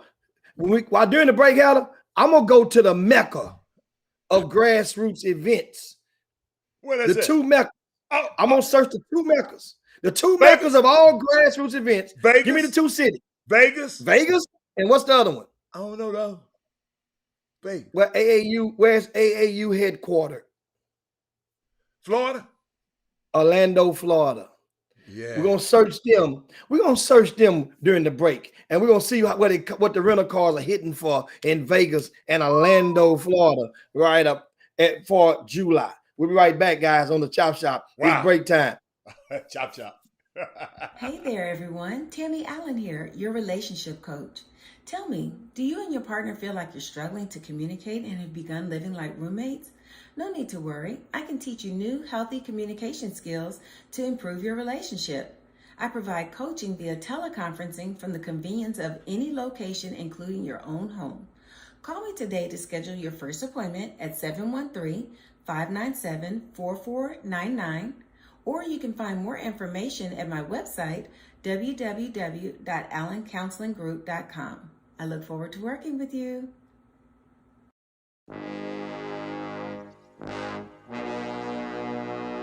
The Cox Pradier Law Firm. Big city, big town, big settlement. Your fight is our fight. Need legal advice? You know who to call. Personal injury, wrongful death, car accidents, premise liability, serious injuries. 1-800-HURT-NOW.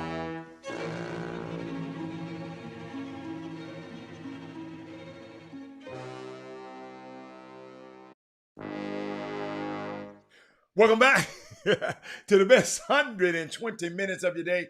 The Chop Shop, the nation's #1 urban sports talk show, and also your midday sports happy hour. Yours truly, Robert Hatter, alongside Jim Hicks. And guess who is about to come? He just popped in the green room. He putting on they got him in the makeup chair. He'll be ready in a minute. Got a little bald head all shined up over there. But Jimmy, let me tell you something, Jimmy, without any further, Jimmy, introduce your main man right now. Introduce the legend. Hold up. Introduce my hero right now.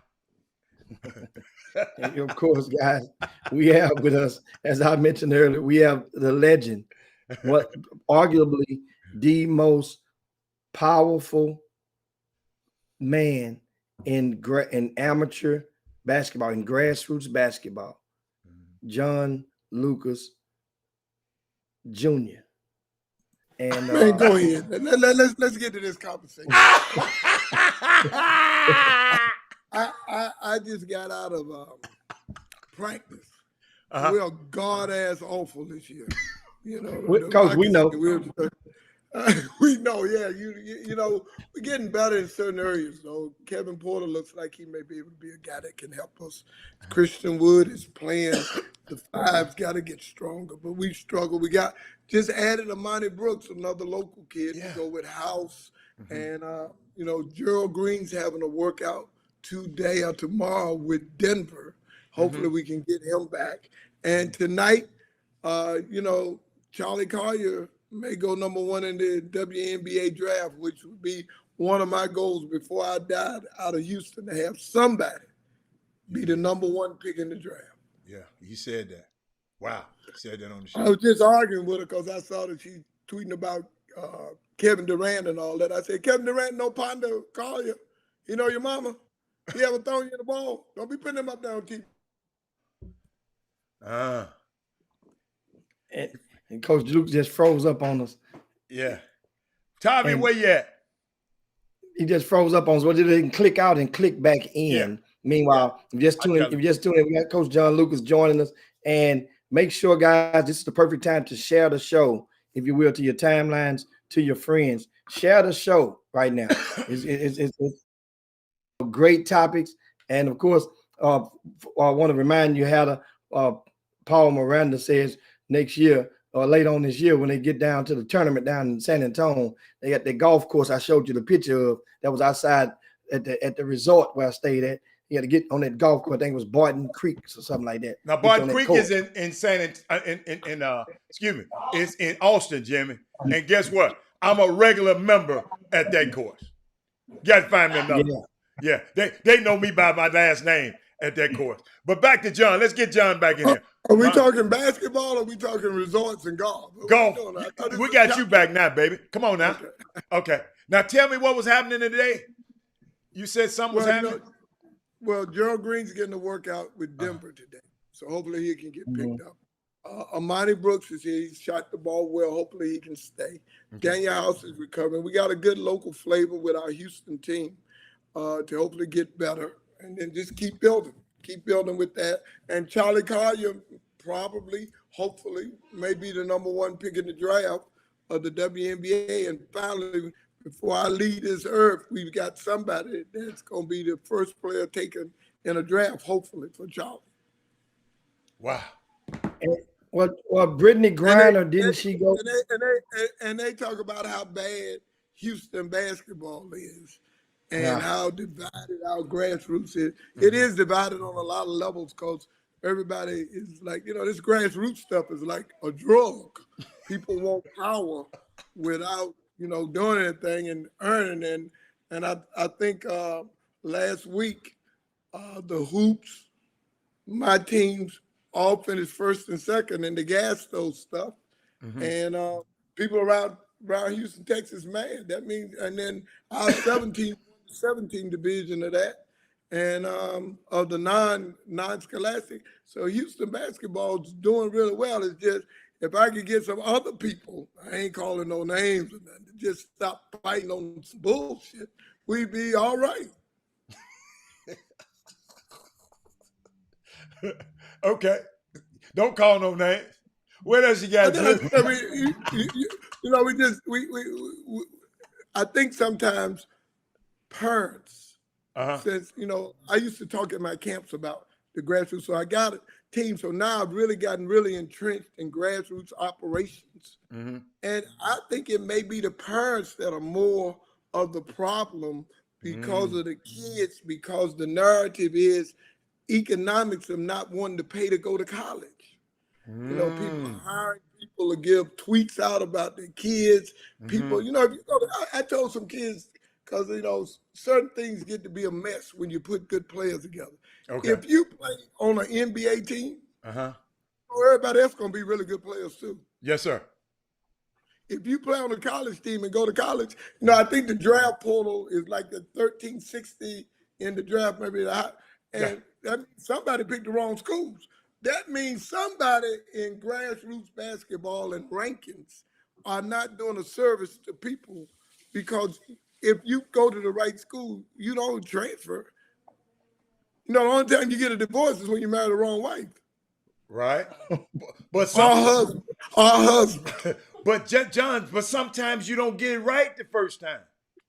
A lot of times you don't, but that comes back on your research. I think Earl Watson sent me a tweet. I don't know if y'all remember Earl.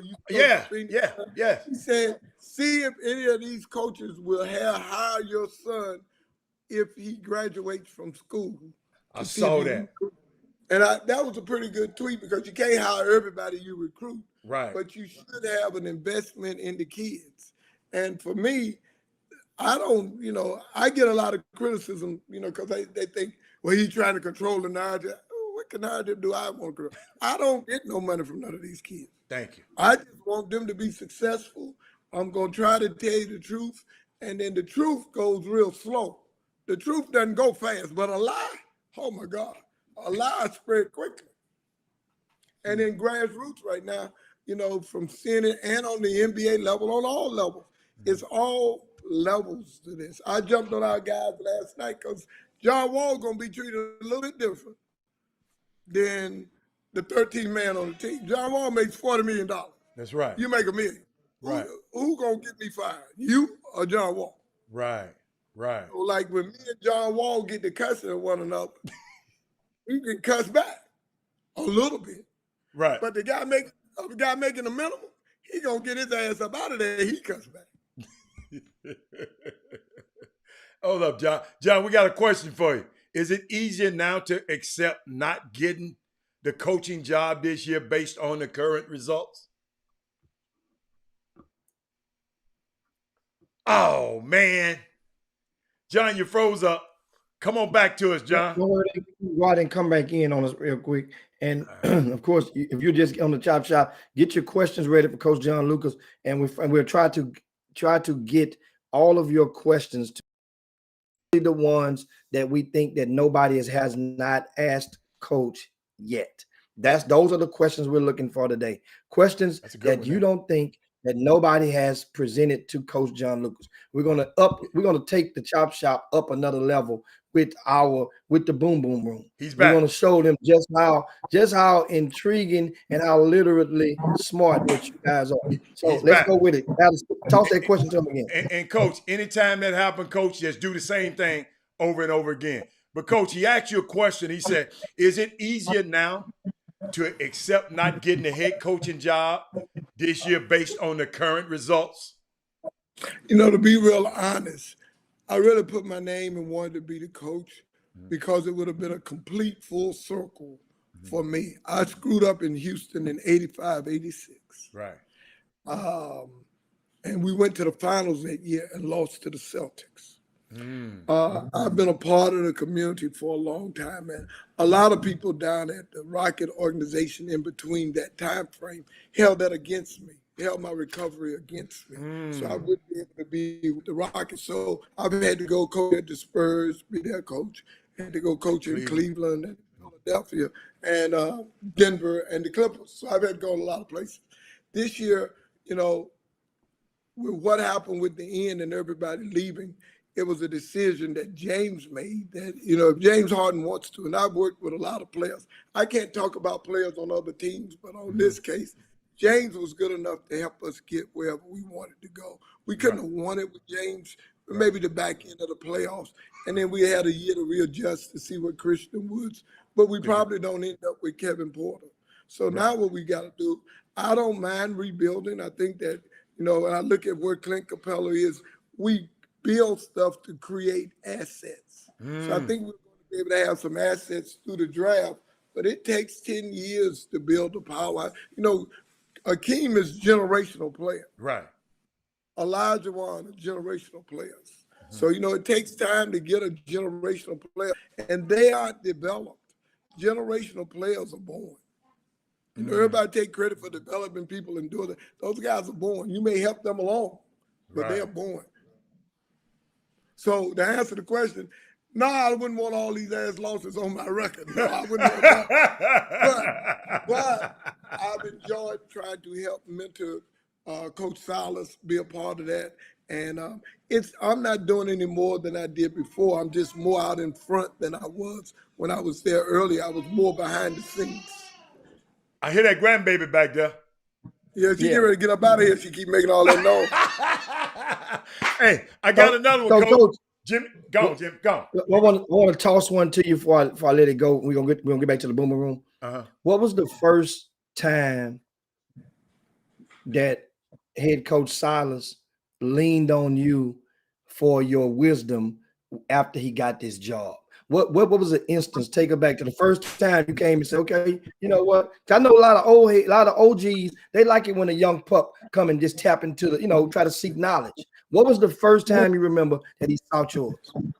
Well, his dad kind of helped raise me. Paul Silas kind of helped me. When I was a rookie coming in the league, he was there for me, a mentor, helped me with my coaching and helped the parts. So, you know, this basketball is a big family. So, you know, I think I tweeted the day Stephen got the job that congratulations, welcome to Houston. He called me that night that how much he wanted me to be there and be a part. I didn't know, because, you know, what I really miss, guys, is that we have a lack of development that I used to be able to do at Fondy. And I would be able to open the gyms up. Now that I've gotten the team, the JL3 Elite, people keep people out the gym with me as if I'm trying to recruit their players, not to play for me or to make. That's not my agenda. My agenda was not that for the team. My agenda was that some of the powers to be at other places felt that Houston's situation wasn't very good and asked me to see if I would join in having a Nike team. I said I would eventually, but I did not eventually want a 17s team. I just wanted a 15-16 team to kind of help development, the growth, and it flowed with my camps and what I did. And this year, as it grew, 17s came available, and I wanted to add that. And so now, as far as like trying to help and develop, that's where I love it. Just didn't have any money to it. And I didn't see the need to charge parents. Because whenever you have a gym, there's always some kids that can't afford to pay. Right. And then there are some kids, primarily who are white kids, who are paying the toll. And then their parents get upset because they're not getting the same attention that the other kids get who are better. Everybody wants to play with better players. So I used to open the gym up and everybody and all the pro guys go, there's 60 little kids in here. Yeah. So you want those little kids. Right. So you can be in the drills and do stuff with that. And I think I've been doing this long enough to know that you're working with another pro. You never got to work with that young kid. He just happens to see you working out at the same time. But because he's in the gym, you ain't got to be in the gym by yourself. I've never known basketball gyms to be quiet and empty. Like I tell all parents who come in the gym, I cuss. I don't cuss back. I may say, get your little ass out, but I'm not going to use vulgar language that isn't going to be something that's going to be constructive for more aggression to compete. Wow. Boy, we got a stack of questions, Jimmy. Let's get to him. Talk something to him. Coach Lucas, wait a minute. John, what is your opinion about guys taking games off in the NBA when it's not injury related? I don't understand it. It's a medical issue. And now, you know, when we used to play 3 nights back to back. Right. Now everybody's monitoring them. So now you're trying to prolong careers. Gotcha. So you take it. So look, James Harden has never took any games off. Right. Never. John Wall's taking games off on his knees and stuff. And it's because that it's twofold. Part of that could be business. Because like in the league, let's say you got a guy that's got injuries. I may play 41 games, and then the insurance picks up the rest of his costs. But if I play more than 41 games, the owner's on hook for that money. So sometimes based on where you're going, all of those issues on the business side come into play. People look like, you know, those things. We may not be going to the playoffs. We may not make it. So why would I risk an injury to him now, and then now I don't have him for the next year? Because I got in trouble once because Sagunas Sigalkas had a fracture in his foot. He had 7 screws, and so they wanted me to break his foot. Because in that way he wouldn't play it all a year, and in the insurance. Well, in my nativity, I said, no, I'm not going to do that. I'm not going to do that, because if that was my son, would you want? He said, that's not my son. So, but the real answer to that question was they wanted the insurance to pick that up versus the team. So a lot of issues go into factors about winning and having that window to win it before you do a lot of other things. So people never sometimes see the business side of the component of it as the basketball. So like if you were going to be bad this year, let's say the 3 of us were general managers, we owned our team, and we had a product. Like Jimmy Hicks had RCS Sports this week, and nobody can go to any of Jimmy's events, no fans. This would be a year to be bad. Because I'm not going to have any fans there anyway. And so now I can only have, and I'm going to maintain my TV revenue through the league. So let's try to see if we can rebuild this if I'm going to lose a Russell Westbrook, a James Harden, those kind of players. That's awesome. What you got, John? No, but you know, what fans don't look at is the business. They become fans. Jimmy, what you got? Yeah, we go to another. Madonna asked you, how do you feel about the climate of the NBA? Meaning that as far as the competitive nature that you see now versus yesteryear. It's no competitive nature. The competitive nature isn't until late in the playoffs. You know, we wouldn't speak to other players' teams during the regular season. There were real grudge matches. You know, now everybody through grassroots basketball or through playing, they know each other. We didn't know each other to that degree now. So in the summers, so now the hate to beat your butt isn't there like you hear Charles, Shaq, Kobe, and those guys there, because the guys are much more, just think about it. You're in a bubble with everybody for 3 months. You can't keep hating them people. Y'all gonna become friends. Interesting. I got one, John.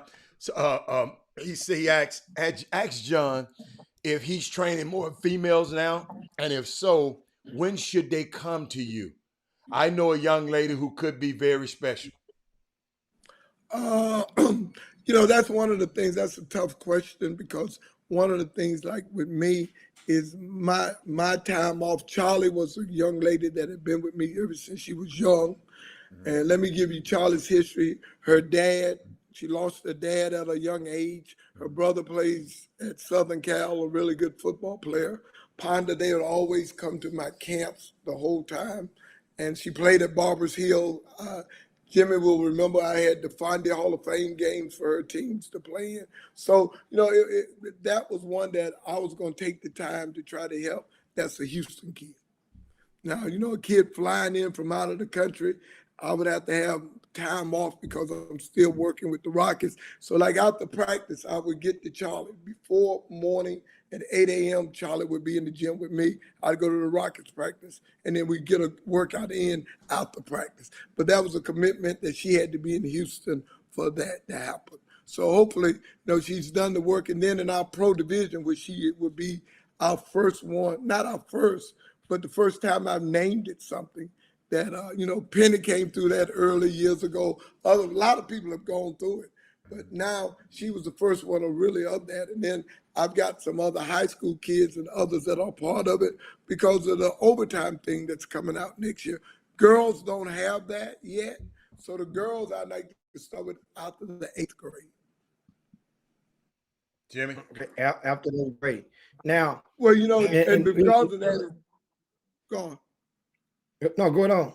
Go on, finish, Coach. No, after that, for the girls, is because of the strength and the stamina. I try to do fundamental skills with them. Like at my camps for the girls, I'm trying to change the girls' game of basketball to get more camp. Like at the top 160, this is how we do the scoring. 3 points for a three-point shot. 1 point for a mid-range shot. 2 points for a layup. Because the game is changing with all the analytics. So now you take the analytics. If you shoot a mid-range shot at 32%, and you shoot a mid-range shot at 38%, and you shoot a 3 at 36, you might as well shoot the 3 because the chances of that. So if you make 4 2s and I make 3 3s, I'm ahead by 1. That's why if you ever watch the NBA game, like tonight or Friday when we play, it'll be 48 seconds on the shot. Before it gets to be 33 seconds, somebody gonna shoot the ball so they can get a 2 for 1. 2 for 1. It can be an awful shot. Right. But we would prefer the 2 for 1 versus trying to get the best shot to give them the last shot to heave up a bad shot at the end. So the analytics into the game has really screwed up the coaching. It's really screwed up the change. And now, a lot of new trainers are talking about people who are great mid-range shooters and what a mid-range shot is not. And it's funny. When you talk about the greatest player of all time, Michael Jordan may have been the king of the mid-range. But that's one guy. Chris Paul is the king of the mid-range. But if you're shooting it as a whole and with hedge fund owners owning the team, they only understand analytics. Numbers, yeah. Now, another question from Jacoby. He asked, shifting gears. So only Jimmy, in your evaluation, Jimmy, in your evaluations, you need to do what shots do they do that provide college coaches what they're looking for. So if I ain't looking for mid-range shooters and all these shooters mid-range shots, I ain't recruiting him. I want to know whether he can finish in traffic, whether he's got 3-point range, and whether how well he plays with others and his teammates. So, I get that because basketball is becoming more specific, like player development. They only want you to do player development. Where I came from, I was a coach, player development, the analyst, all of that. Now they want you to be specific. You player development, you're developing the players. The coach has to do the game. His thing is only working on pick and rolls, what coverages we're going to use. He don't even have a relationship with the player. His job is just to get that piece. If you're the medical guy, like you coach, like when I coach, I was the trainer, the rehab guy, and the coach. Right. So now they want you to be specific. So that gets me into trouble because I got a little bit of all of it, and they want me to be specific. They want you to develop? Yes. Okay. They want me to develop and coach, but I'm saying with a young team, that's why I tell people in player development, if you can create assets, gotcha, meaning develop people. So like we may not have gotten all that we could have out of Capello, but he was an asset. We got something. Got something. Couldn't have got a lot. Russell Westbrook got better. We got James Harden. Well, we'll leave that alone. Yeah. Now, Coach, speaking of James Harden, Coach,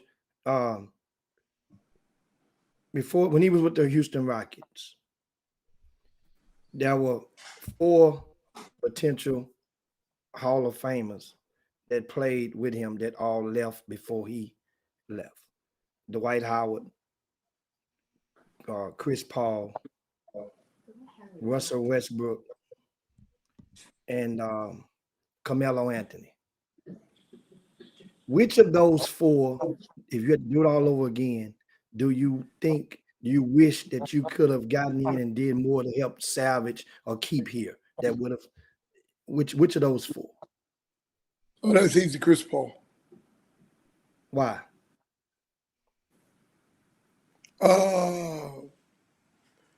Could run the team when James was out off the court, was not on the court with the second unit, could really display, really could make open shots as a spot-up shooter, and was a complete asshole.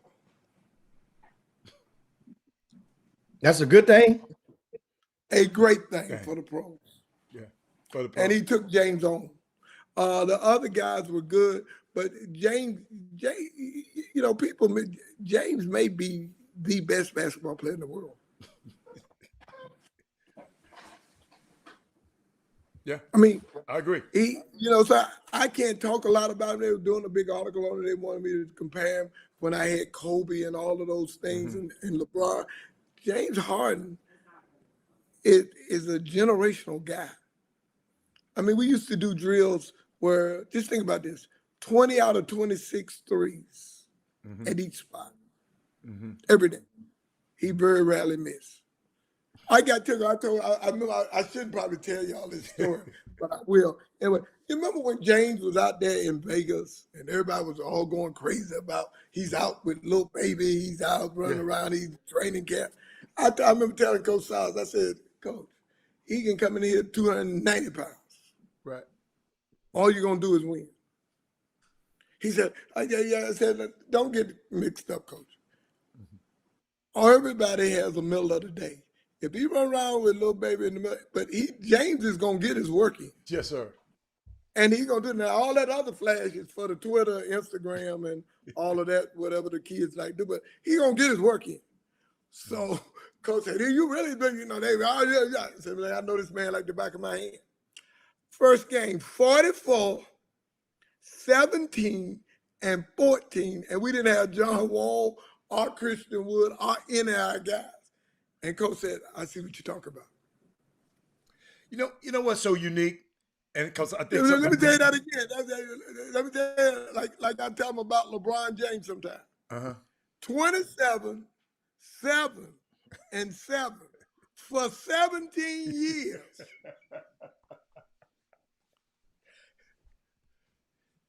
Jimmy, the only problem I have with you ranking him, he be 1A to some old bullshit. He wouldn't be 1. He'd be 1A with somebody.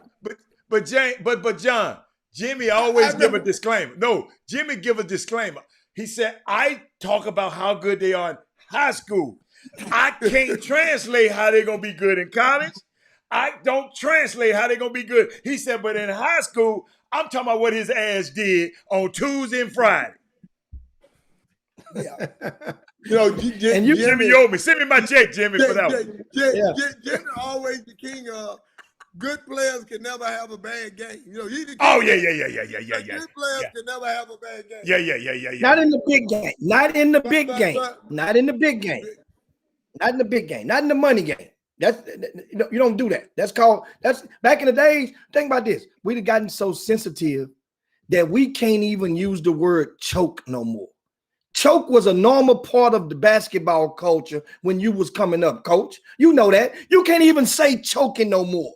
You can't do this. You can't say it. You get a tech for doing this. You get chastised for just saying he choked. Think about it. Think about it. Keep talking, Jimmy. John and froze up on me. Look at it. Somebody take a picture of that right quick. John. That's the quietest. That's the quietest you gonna get, John. Right So there. back, go ahead and come back Now- in, John.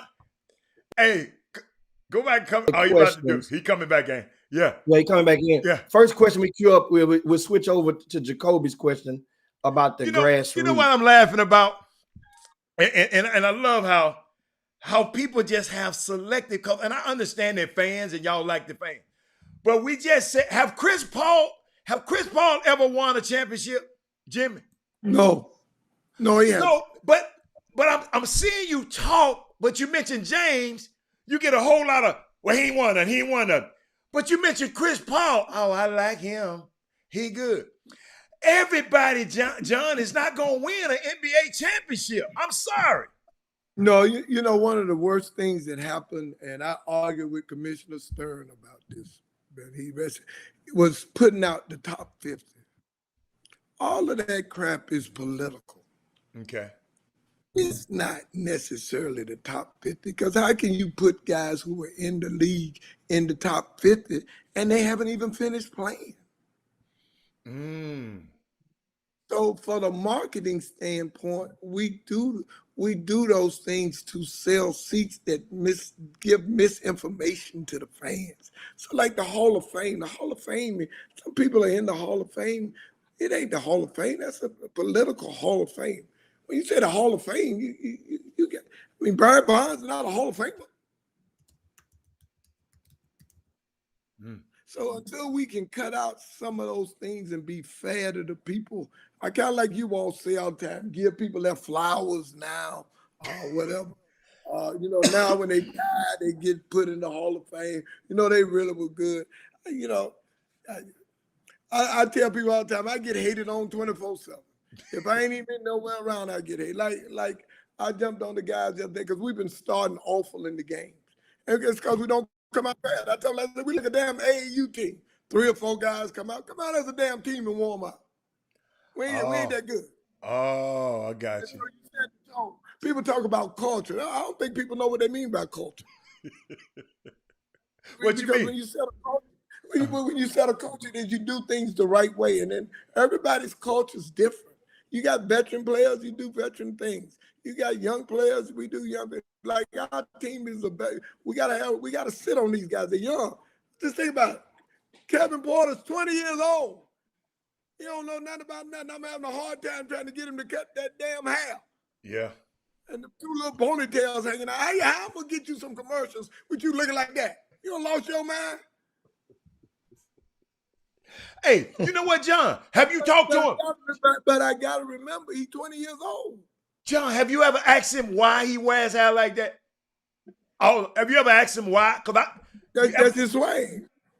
You know what I told him? You know what I told him? I tell all the young guys, because, you know, me and John won't fight all the time because we from North Carolina. Yeah. And he happened to go number 1, too. But he really wasn't number 1. He was 1A. You know, one of Jimmy's ranked 1A. He won 1. He won Jimmy's number 1A. So so we fight about, like I told you, I got all these tattoos and basketball so important. Well, get this on your summer. Block out. Talent shots. Get back on defense. Put down your leg. Get a sleeve that say transition defense. Get one of them sleeves on your arm. John, I want you to take a look at something. Okay? I'm trying to find something. I want you to take a look at this play, right? Tell me what you think about this play.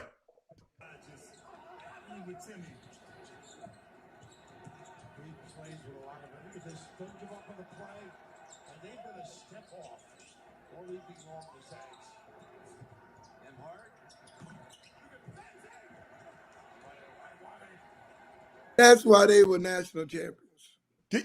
Like University of Houston. Mm-hmm. Don't cut off on me.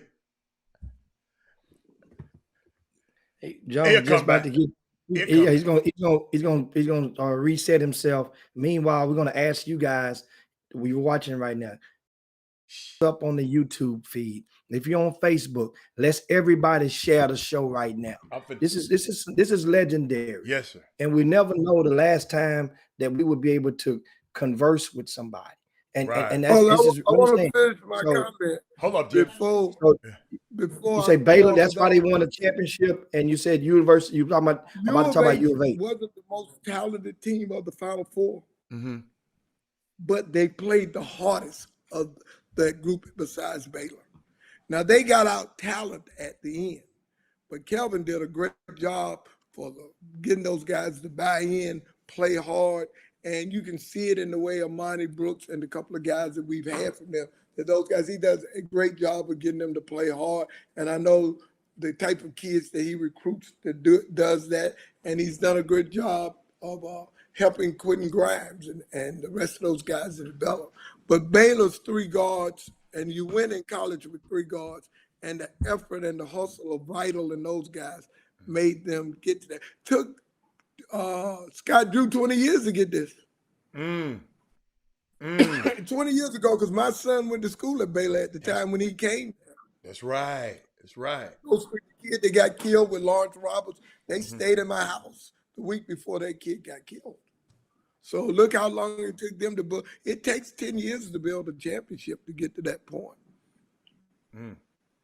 But I want to talk about either you all's internet connection or mine, because It's yours. one of us are really cheap.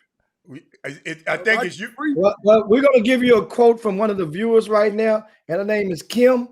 And Kim says, Coach Lucas has too much money for that Acres Homes Wi-Fi. Hey, man, y'all can't be talking about my man like that. You know, they got construction going on over at the house. Tell her that's not family. Because it didn't do this in the beginning.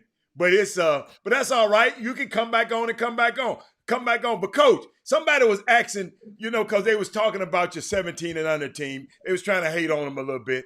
Talk to us about what's going on. Grassroots.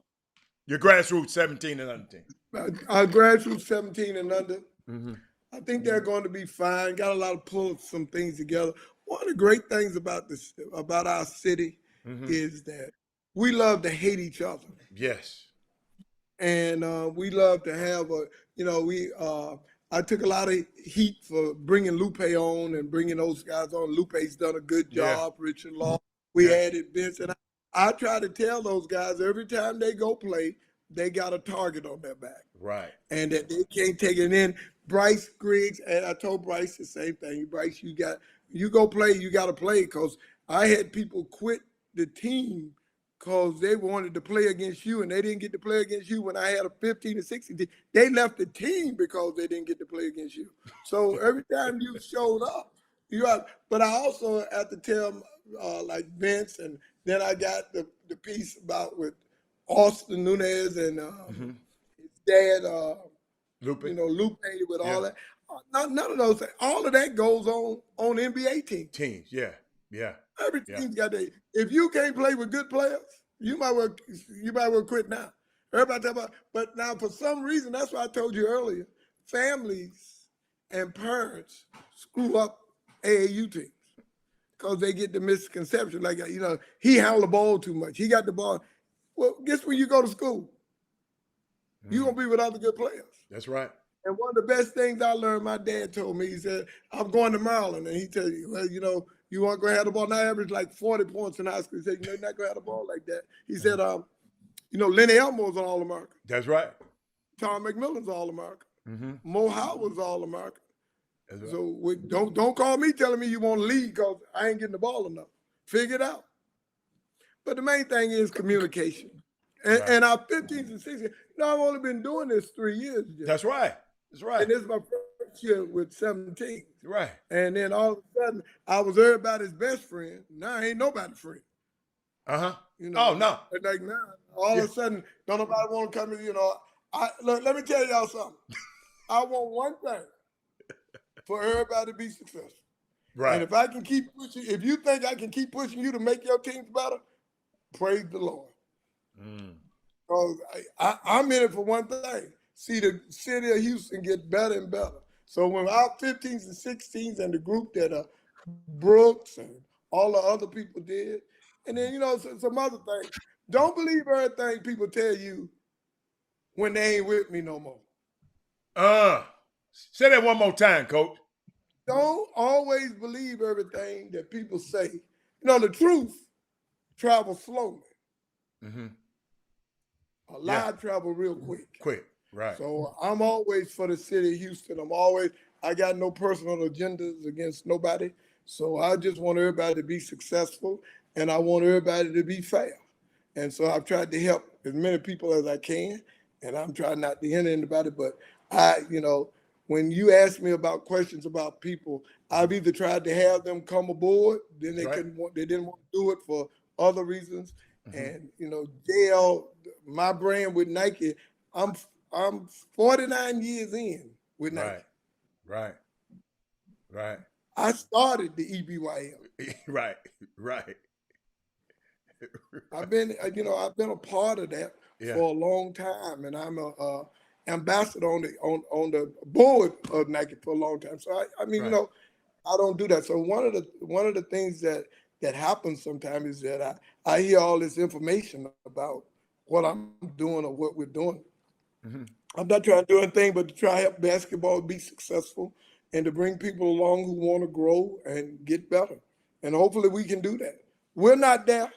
Right. I don't plan on getting out of it in the next year or two. Right. What I do plan on doing it's an entity of John Lucas Enterprises. Mm-hmm. As I try to now, I'm trying to develop getting into more girls basketball. Mm-hmm. And I'm trying to get it. And, with the professional piece coming at the high school, 16 to 18-year-old, I'm doing that. I got some of our kids that are on our 17 team in that program. Hopefully Vince and, guys that are there. I think Chris Johnson's got a chance to be really good. I think Terrence Arsenault got to get his motor up. And like I'm on him. It's one thing to win the state high school tournament. Mm-hmm. I ain't trying to be state famous. I want you to be real famous. Right. State famous means you get off work and you go get a fifth, smoke some Reggie, and talk about how good you were in high school. Real famous is you getting paid for this. I don't want to be part of the second one where I got some Reggie Bush and I'm sitting there and I get up and go 9 to 5. Because once you had a taste of this money and what the NBA can provide or what kind of life you have, I'd rather you choose that life if you can do it. Not everybody can do it. So I'm not saying that everybody's going to make it or everybody does that. But if you got the chance to do it, you got to turn off the noise and get the work. I can't get kids to turn the noise off because the goal is to be Gasto state champion. Damn about winning the Gasto tournament. Preach it, Rel. Who care about who won the Gasto? Did we get a college scholarship? Then we won. Yeah. And the worst thing, I tell the kids in our program, because I don't see them that much, but I tell them this. Right. You want to make John Lucas famous? You can't. I'm famous. But if we win Peach Jam, guess what? I'll put on the website, John Lucas JL3 wins Peach Jam. Right. Nobody went to college. Think about that. If I get on my resume, John Lucas, hoop jam, win the 15, 16 to Peach Jam, and ain't nobody go to college, that ain't successful. But every year, it's like high school coaches who win the state tournament and nobody go to college. He got paid, but nobody else got paid. And the school got all them trophies in there and ain't nobody go to school. And then when the picture turn yellow, they take it down. When the picture turned yellow. And they turn yellow. When the picture turn yellow, they turn it down. And guess who's the only one remember when you won the tournament? When y'all get a family reunion, a class reunion, and they want to like we won the state that every year in my class in 1972. We want to honor the basketball team. And 2 people show up. Well, in fact, they ain't showed up yet. I'm gonna go to that for. Because you know what they want? A donation.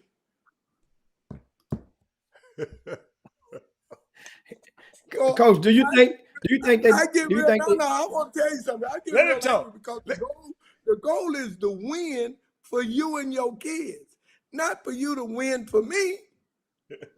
Talk, Coach. Get a scholarship. You on there by yourself, Get Coach. a job. You good. A job. I get angry because these people they act like the goal is for me to strut around like I won. I ain't winning. I want you to go to school. You there? You good?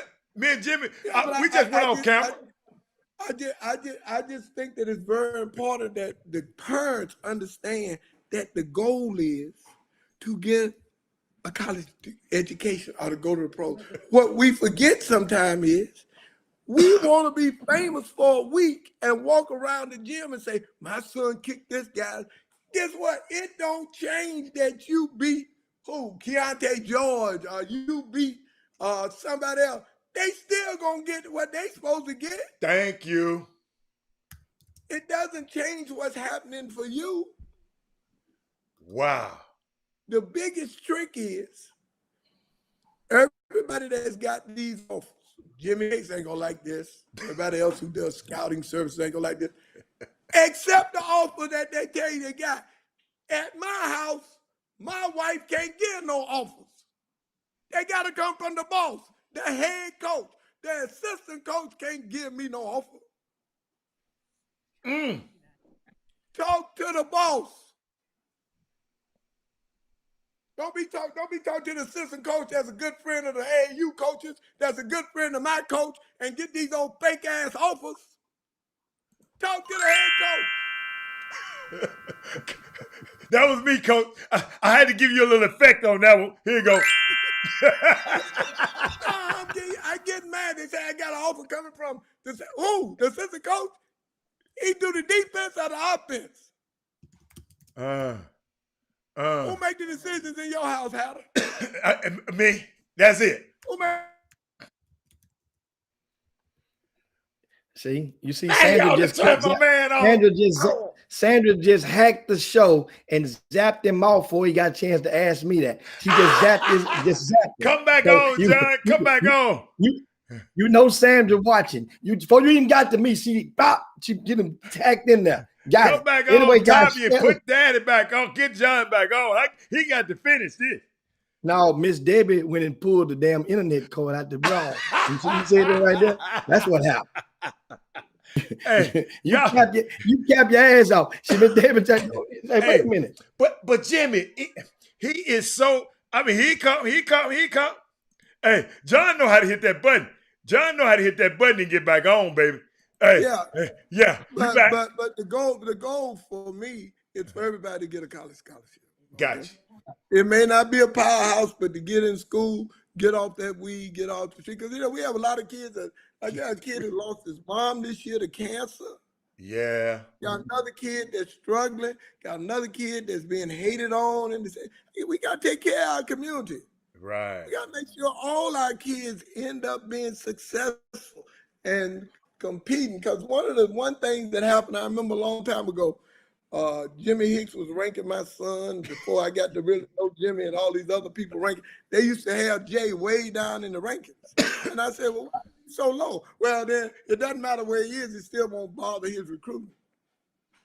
But the goal is, and then I had two guys that tried to get together. I said, one of y'all stay with the Adidas. One of y'all stay with the Nike. Let's get the 10 top players. And then let's just not touch each other's kids and get all 20 into college. That lasted about 24 hours. People will recruit other people's kids right there in the gym. They called Jimmy's tournament, which we didn't play in this year, so it's Heartbreak Hotel because everybody changing teams. Heartbreak Hotel. 1 week. Yeah, that weekend. And you know the only winner? Who? Jim? Yeah. 350 teams. And he threw the old sidebar in there this year. $1,000 to this group, $1,000 to that group, $1,000 to this group. Which I do too at my tournament. But, we got to find a way to our Houston community, we really doing good. And it's so much people missing how good our kids are really doing. Wow. Just think about all the teams that we got in the city and all of them are winning. We should be able to embrace that everybody is winning and that how Houston and Dallas Yeah. and the state. So I got on a USA call yesterday about inviting kids to stuff, and they must have had 25 kids from Texas as consideration. 25 for 24 spots. We had enough kids that they could have taken from the state of Texas. Think about that. Wow. They're only gonna take 24, but we had 25 on the list. That's So good. Jimmy, gas stoves, Texas Prep, all of the scouting services, Sloan, Marcus Sloan, all of those guys have made considerable contributions to helping the kids grow. At Glenn Smith, all of those, we just got to keep doing it. Okay. John Brian Jalabet, Rick Nelson, I don't know what to call Rick, the Corona man now, or the coronavirus, or what, because, he charged me an arm and a leg for my All-Star weekend. I thought me and him were closer than that. Jesus. He provided good service, though, Coach. I know Rick all the way He back provided then. good service. He provided good service. No, he does provide a good service, no question. Oh my God. And hey, Jim, I understand the JRB, whatever y'all new little conglomerate is. I ain't Don't nobody say little old. Little old mean you hating. When you say little old, that means you hating. That's what little old mean. It's JRB. Yeah. Jim Hicks, Rick Nelson, Brian Jolivet. Okay, JRB. Yeah, John. Come on, John. All right, guys. It's been a pleasure. Oh man, I didn't know. Yeah. You came on late, John. And we had, I'm telling you, and we had all those doggone questions. Now, Paul Miranda up in Dallas, he asked you, how many of your JL3 players are less than 4-star players? And I know how you feel about the star thing. That's why I just brought that up there. Tell Paul I don't know. Based on, I have to look and evaluate more about where they are because of the rankings of other people. So I don't really know. I don't have a real base for that. And tell Paul I said hello. He has done a great job in the Dallas Fort Worth. He's got a new podcast, doing really, really good. And his boys, Jules, and he's been a great pioneer for the Dallas area basketball. I got one for But you. I don't have an answer. I got one for you, John. What advice would you give players that are not on a shoe team or a national grassroots team on getting recruited? Good players, you mean? This is a strange year.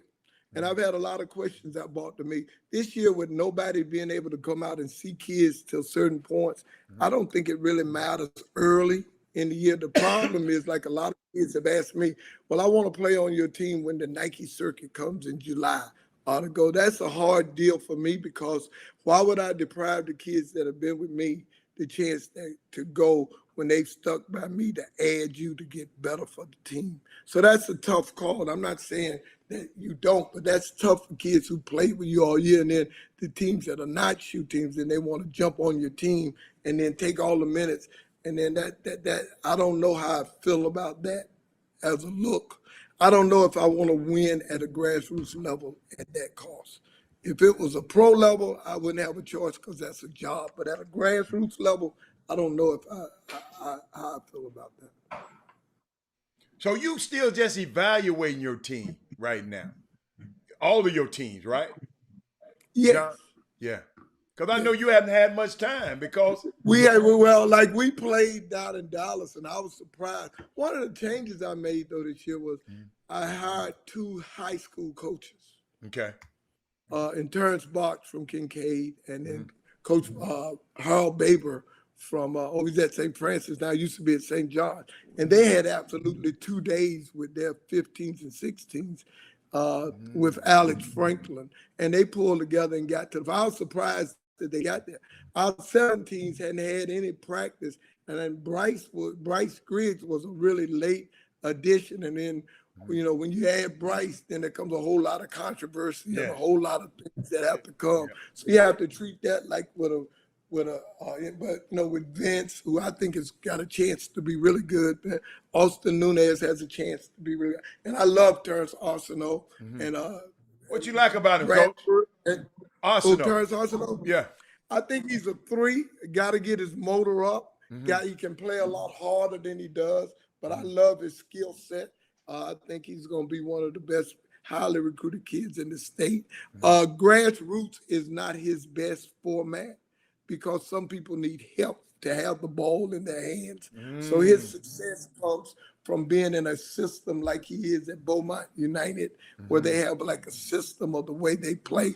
Whereas in grassroots, it's more of a one pass play. 2, it's a different game, if that makes sense. So for a guy like him, it's not as hard. Guards usually dominate AAU basketball because they don't throw the ball inside a lot. People misread that because, early on. And the way things are being played now, like Vince, I told him if you roll, catch lobs, and block shots, that doesn't sound like a lot to you. Clint Capello got $100 million.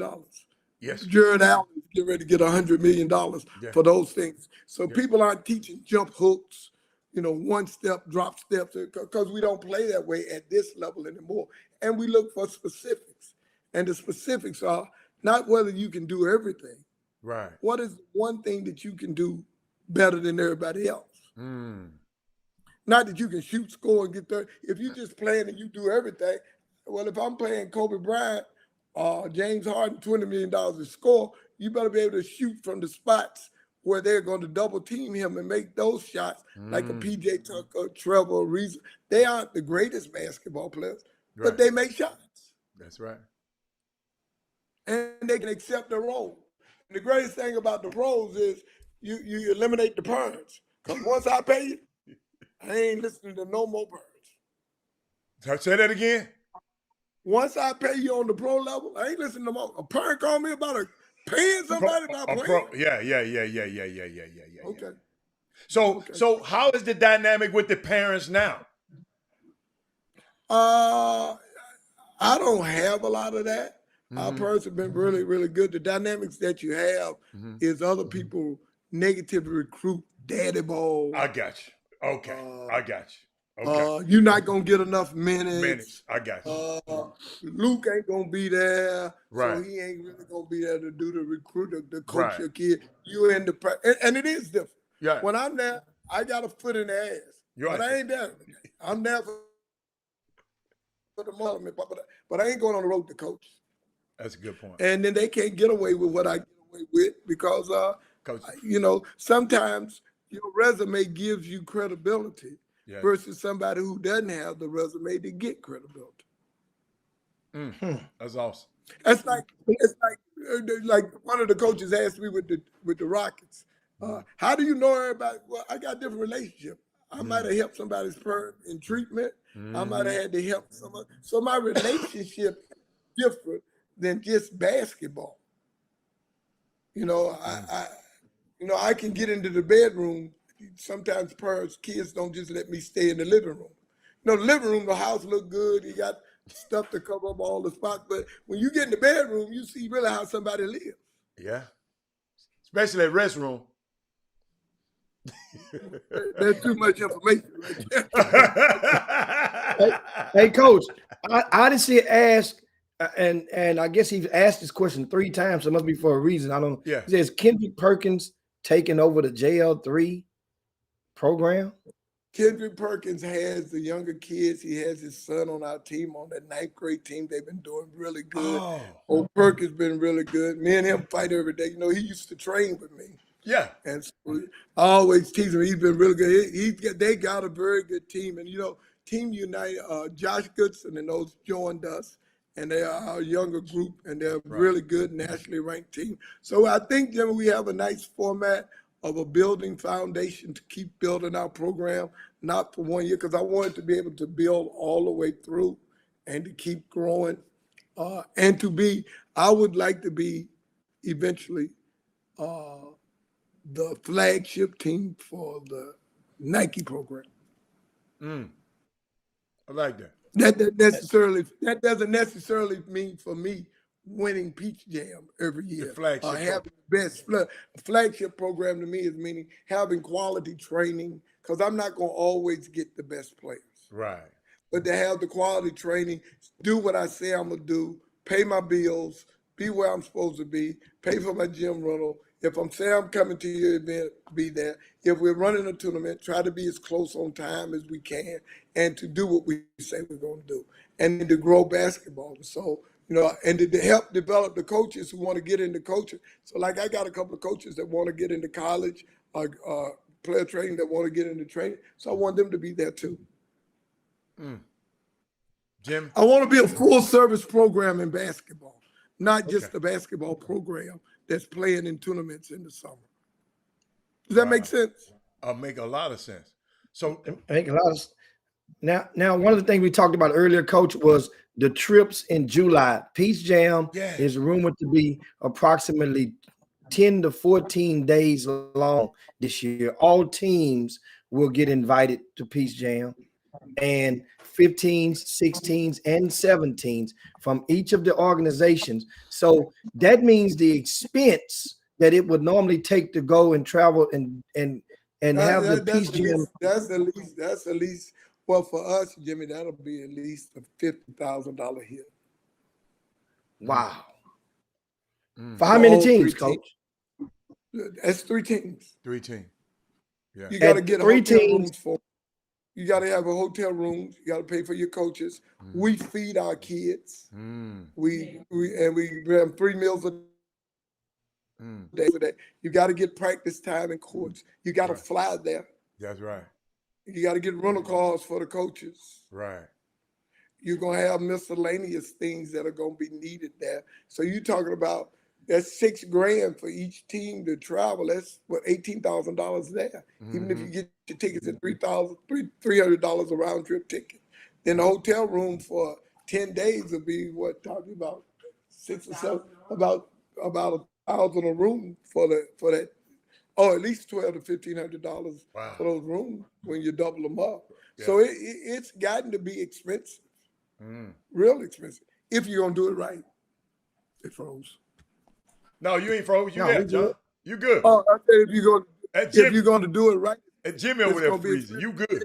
And then now you're gonna have to have somebody to travel with your team, like a la Jimmy Hicks or Marcus Sloan or somebody to help get exposure for your kids. And then you're gonna want them to have somebody to recruit to do the training for the kids. Like in June, we're going to have all our kids in the gym for the month of June training because there's no tournaments to get ready to play. So that's another expense, especially if you got out of town kids. Right. Wow. Coach, let me help you with something. Every time you say my name, you ain't got to say his name. But when you say his name, you damn sure going to think about me. So let me get that straight to you when it comes to that right there. You incomparable. He ain't understand something, Coach. He ain't no damn committee. He ain't no committee in the Houston or in the country. Not one committee can get a kid in any camp. So don't try to don't say his name with my name. Jimmy. I took myself off the screen. Yeah, Jimmy. I'm gonna tell you this, and I'm gonna be done. Okay. I gotta go. Okay. There's enough room in basketball for everybody. One of the best things is not a good look is you fighting people trying to compete when it should be about the kids. Now you were doing real good until you couldn't hold your damn tongue. Ain't nobody should be on nobody's mind like that. Nobody occupies any rent in anybody's head. I think I put a tweet out because somebody said, 35 years I've been a drug addict. Even today, people, when shit going right for me, they go, hey, he's still probably doing drugs.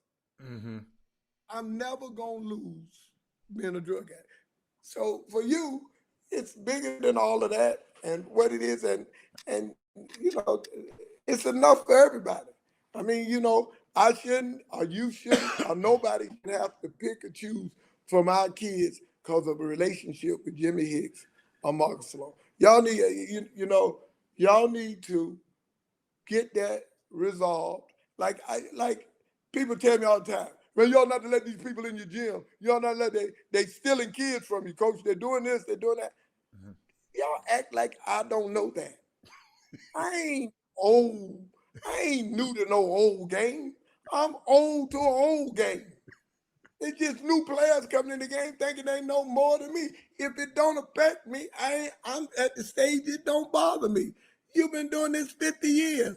You ought to be embracing that he wants to try to be successful, because obviously there must be some joy in seeing what you've done.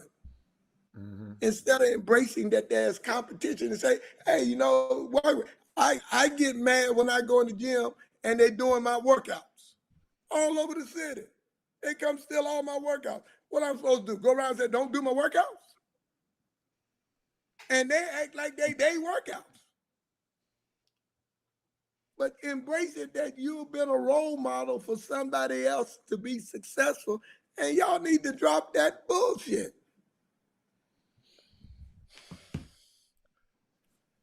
Now, I ain't want to come on and talk about that, but two grown-ass men sending subliminal tweets about shit. Y'all even got me reading the bullshit. Coach, you need to be reading that old bullshit. Oh, you want me to go put some upside his head? Would that slow it? Would that if I go put some upside his head, would that solve? Would that what you want to happen? No, I don't want you to do. I can take it to the street. Oh, John, cut off. Don't do me like that. No, Jimmy, you know what he's saying. And I hope he come back on. You know what he's saying. I know it's hard for you.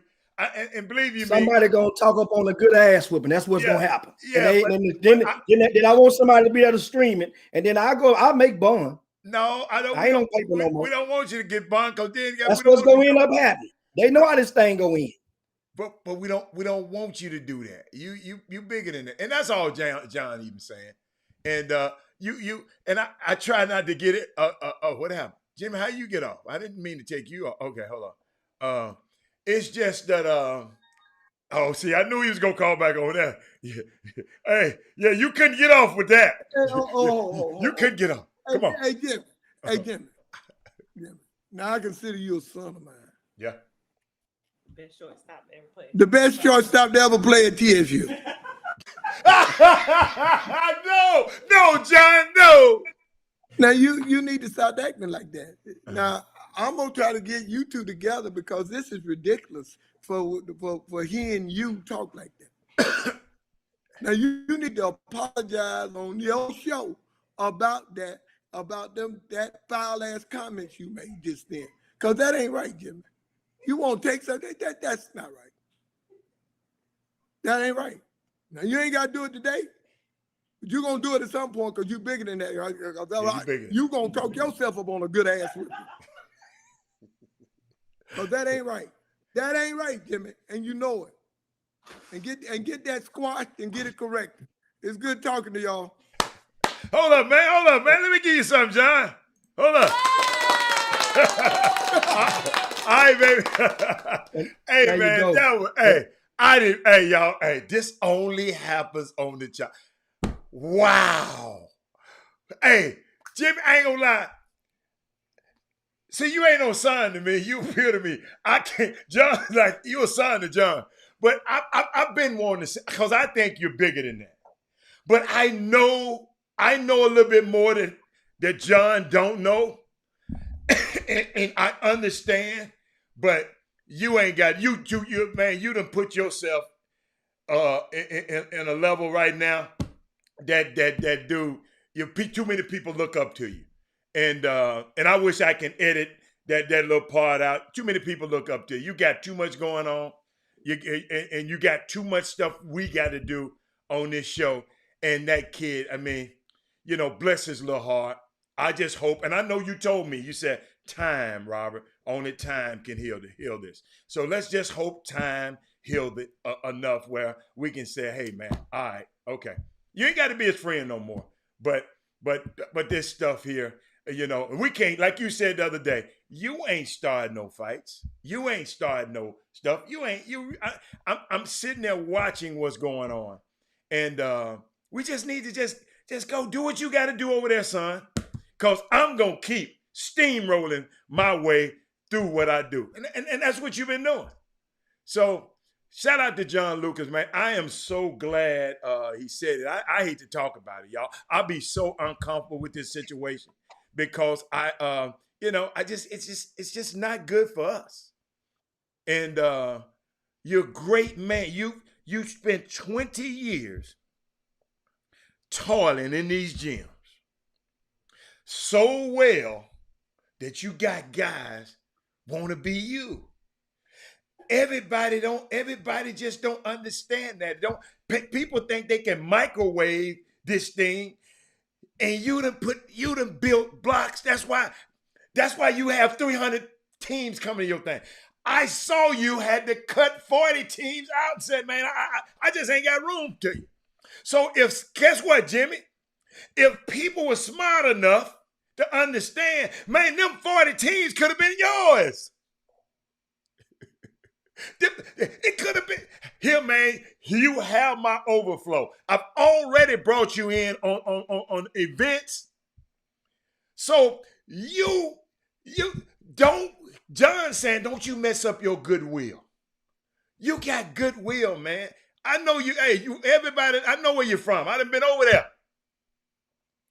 But we got so much stuff to do with this show that's going to take us some places that, these people just going to be jealous again. They're going to keep being jealous. You got it like that. So, like I said it earlier, the greatest form of, I thank you, imitation is the greatest form of flattery. The greatest form of flattery. Thank you, John, because, I know me and you've had these talks, but I know I need to let you, I know you enough that I know I need to let you just let this thing got this, that's fire, hey, y'all, this fire is this damn high. That fire got to go, we got to get it down and then get it out. Then at some point, these guys I promise you, I think these guys they might squash this stuff. I don't know about the friendship part. Because I know for a fact, to me, if I brought somebody onto my firm and allowed for them to flourish on my firm, and they said they're going to run me out of business, I would have a problem with that also.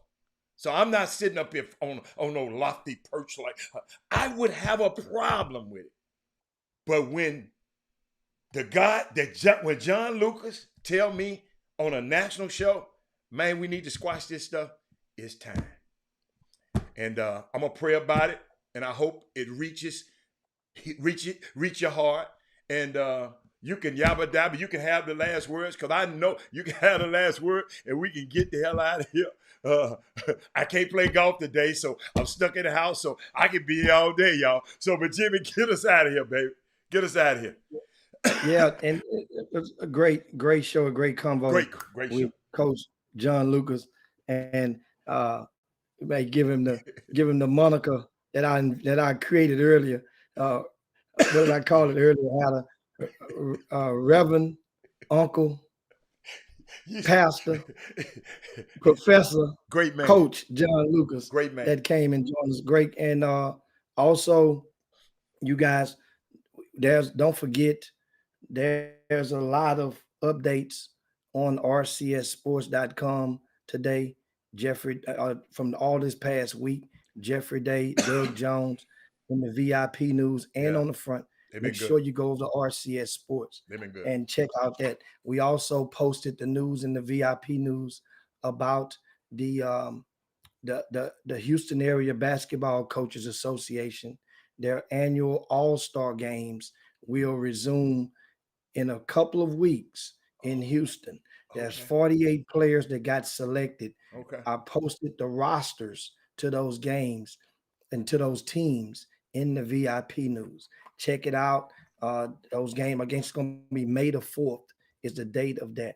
Okay. Also, what I missed on is we want to give a congratulations. The Nimitz High School job had the vacant head coaching job has been filled.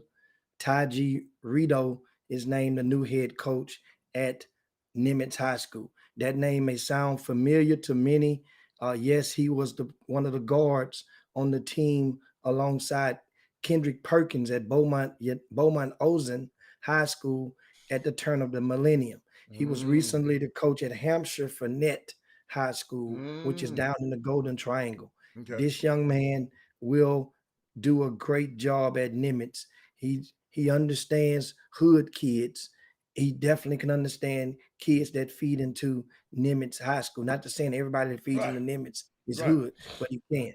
And want to give him a congratulations on that piece. Also, I want to give an extra shout out to Coach Lucas again for coming on and sharing his time with you guys for the last hour. And before we get off of here, I looked and I got 2 text messages from someone's and another message from someone that's very dear to my heart. And they in regarding to the comment. So Coach Lucas said, apologize. We don't need to wait until Monday. Let me go and initial the official apology to you guys for the verbal comments that I spewed out a while ago in regards to insinuating some type of harm on somebody. That's right. And so there you go on that part. We apologize for that part. But so that was that you guys that know me, my spirit, how I rock. So believe me. Want to get that part out the way. So that way now, once again, and we just pay attention to those who mention the other part and not mention this apology. There you go. You see, just pay attention. I always like to pay attention. So just watch and see how many don't even mention this part, but they'll mention the other part going over the weekend. And then we'll come back with the Chop Shop on Monday, and we expect to be joined by another former NBA player who's definitely not going to hold anything back in that conversation. And we'll give you more details as we lead up until Monday. But trust me, one of the best conversations ever is going to take place on Monday on the Chop Shop. And I got a quick one, Jimmy. I'm proud of you, and I'm it's a privilege being on the show with you this long, and I know how you're feeling, and man, you got all of our support. I see it and I understand it, and really, both of y'all have all of our support, and it's just, man, we got this. Man, when I came on, they interviewed me yesterday on this thing, and I told you these guys act like they didn't know what the Chop Shop. I said, you mean you at a high school basketball game and you don't know who Jim Hicks is? I said, where in the hell you been? Under a rock. But dude, I am so proud of you, Doc. I mean, I'm telling you, it's just thank you, John Lucas. Thanks for the show. And I know I'm gonna let you end it, but I didn't want you to end without letting me tell you publicly, great job you've been doing. I know what you've been up against, and that's why I've been trying to hold down a lot of this stuff so you can do what you do and make this whole city a lot better. So now you can get us out of here. I had to give you that. Yeah, and then lastly, we want to dedicate, of course, today's show to the guy who gave me unofficially my first job. And I was growing up in Fifth Ward on 2408 Lee Street. And it's one of the only businesses that still stands with the same name other than the Church's Chicken from the 1970s in Fifth Ward, from the span all the way from Lyons Avenue to all the way to Collinsworth. There's only maybe 2 businesses that still have the same name and the same structure from those 5 decades. And one would be a Church's Chicken, and the other one was Stubblefield's Barbershop. LD Stubblefield. I used to work in there, and that was my first unofficial job, meaning that I was obligated to go there and I would shine shoes in Fifth Ward in the barbershop and brush the hair off the guys, off the people when they come out of the chair. And that would get tips. You'll get 25 cents, 10 cents, you know, and for doing so. I wasn't a supreme shoe shiner. His son Oliver was the real shoe shiner for the young. And Ray, who passed away a couple of years ago, he was another barber in there. He was the official, you know what? But working in Stubblefield's barbershop, that gave, you know, they kept me out of the streets, even though I was a young boy. But then, you know, he passed away. And so a lot of people in Fifth Ward know LD Stubblefield. Okay. Yeah. So that funeral, another funeral, guys, that's this weekend. Yeah. And you got to go to, and then you know, and also you guys from the north side that may remember LaTonya Moore. She passed away from Smiley High School back in the 80s, class of 87. Shout out to her family as well. And there would be no funeral for her as she donated her body to science.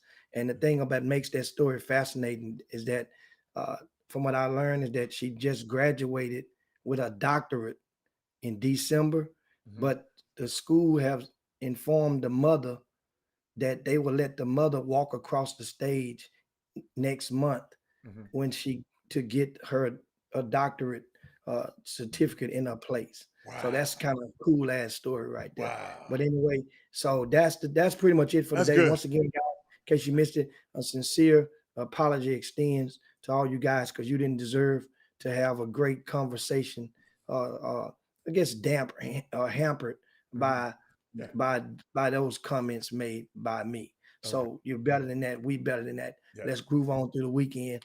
And meanwhile, shout out to Rick Nelson this weekend. He'll be hosting his Pearland Texas Classic, and his TYBL, his youth league, will be occupying the MI3 Center and the gym this weekend. So that event would be possibly well ran, much success and good luck for Rick Nelson this weekend. Coming up the following weekend, the JRB, we will be hosting our second event, and that would be the Greater Houston Live, which would be held the 23rd through the 25th of April.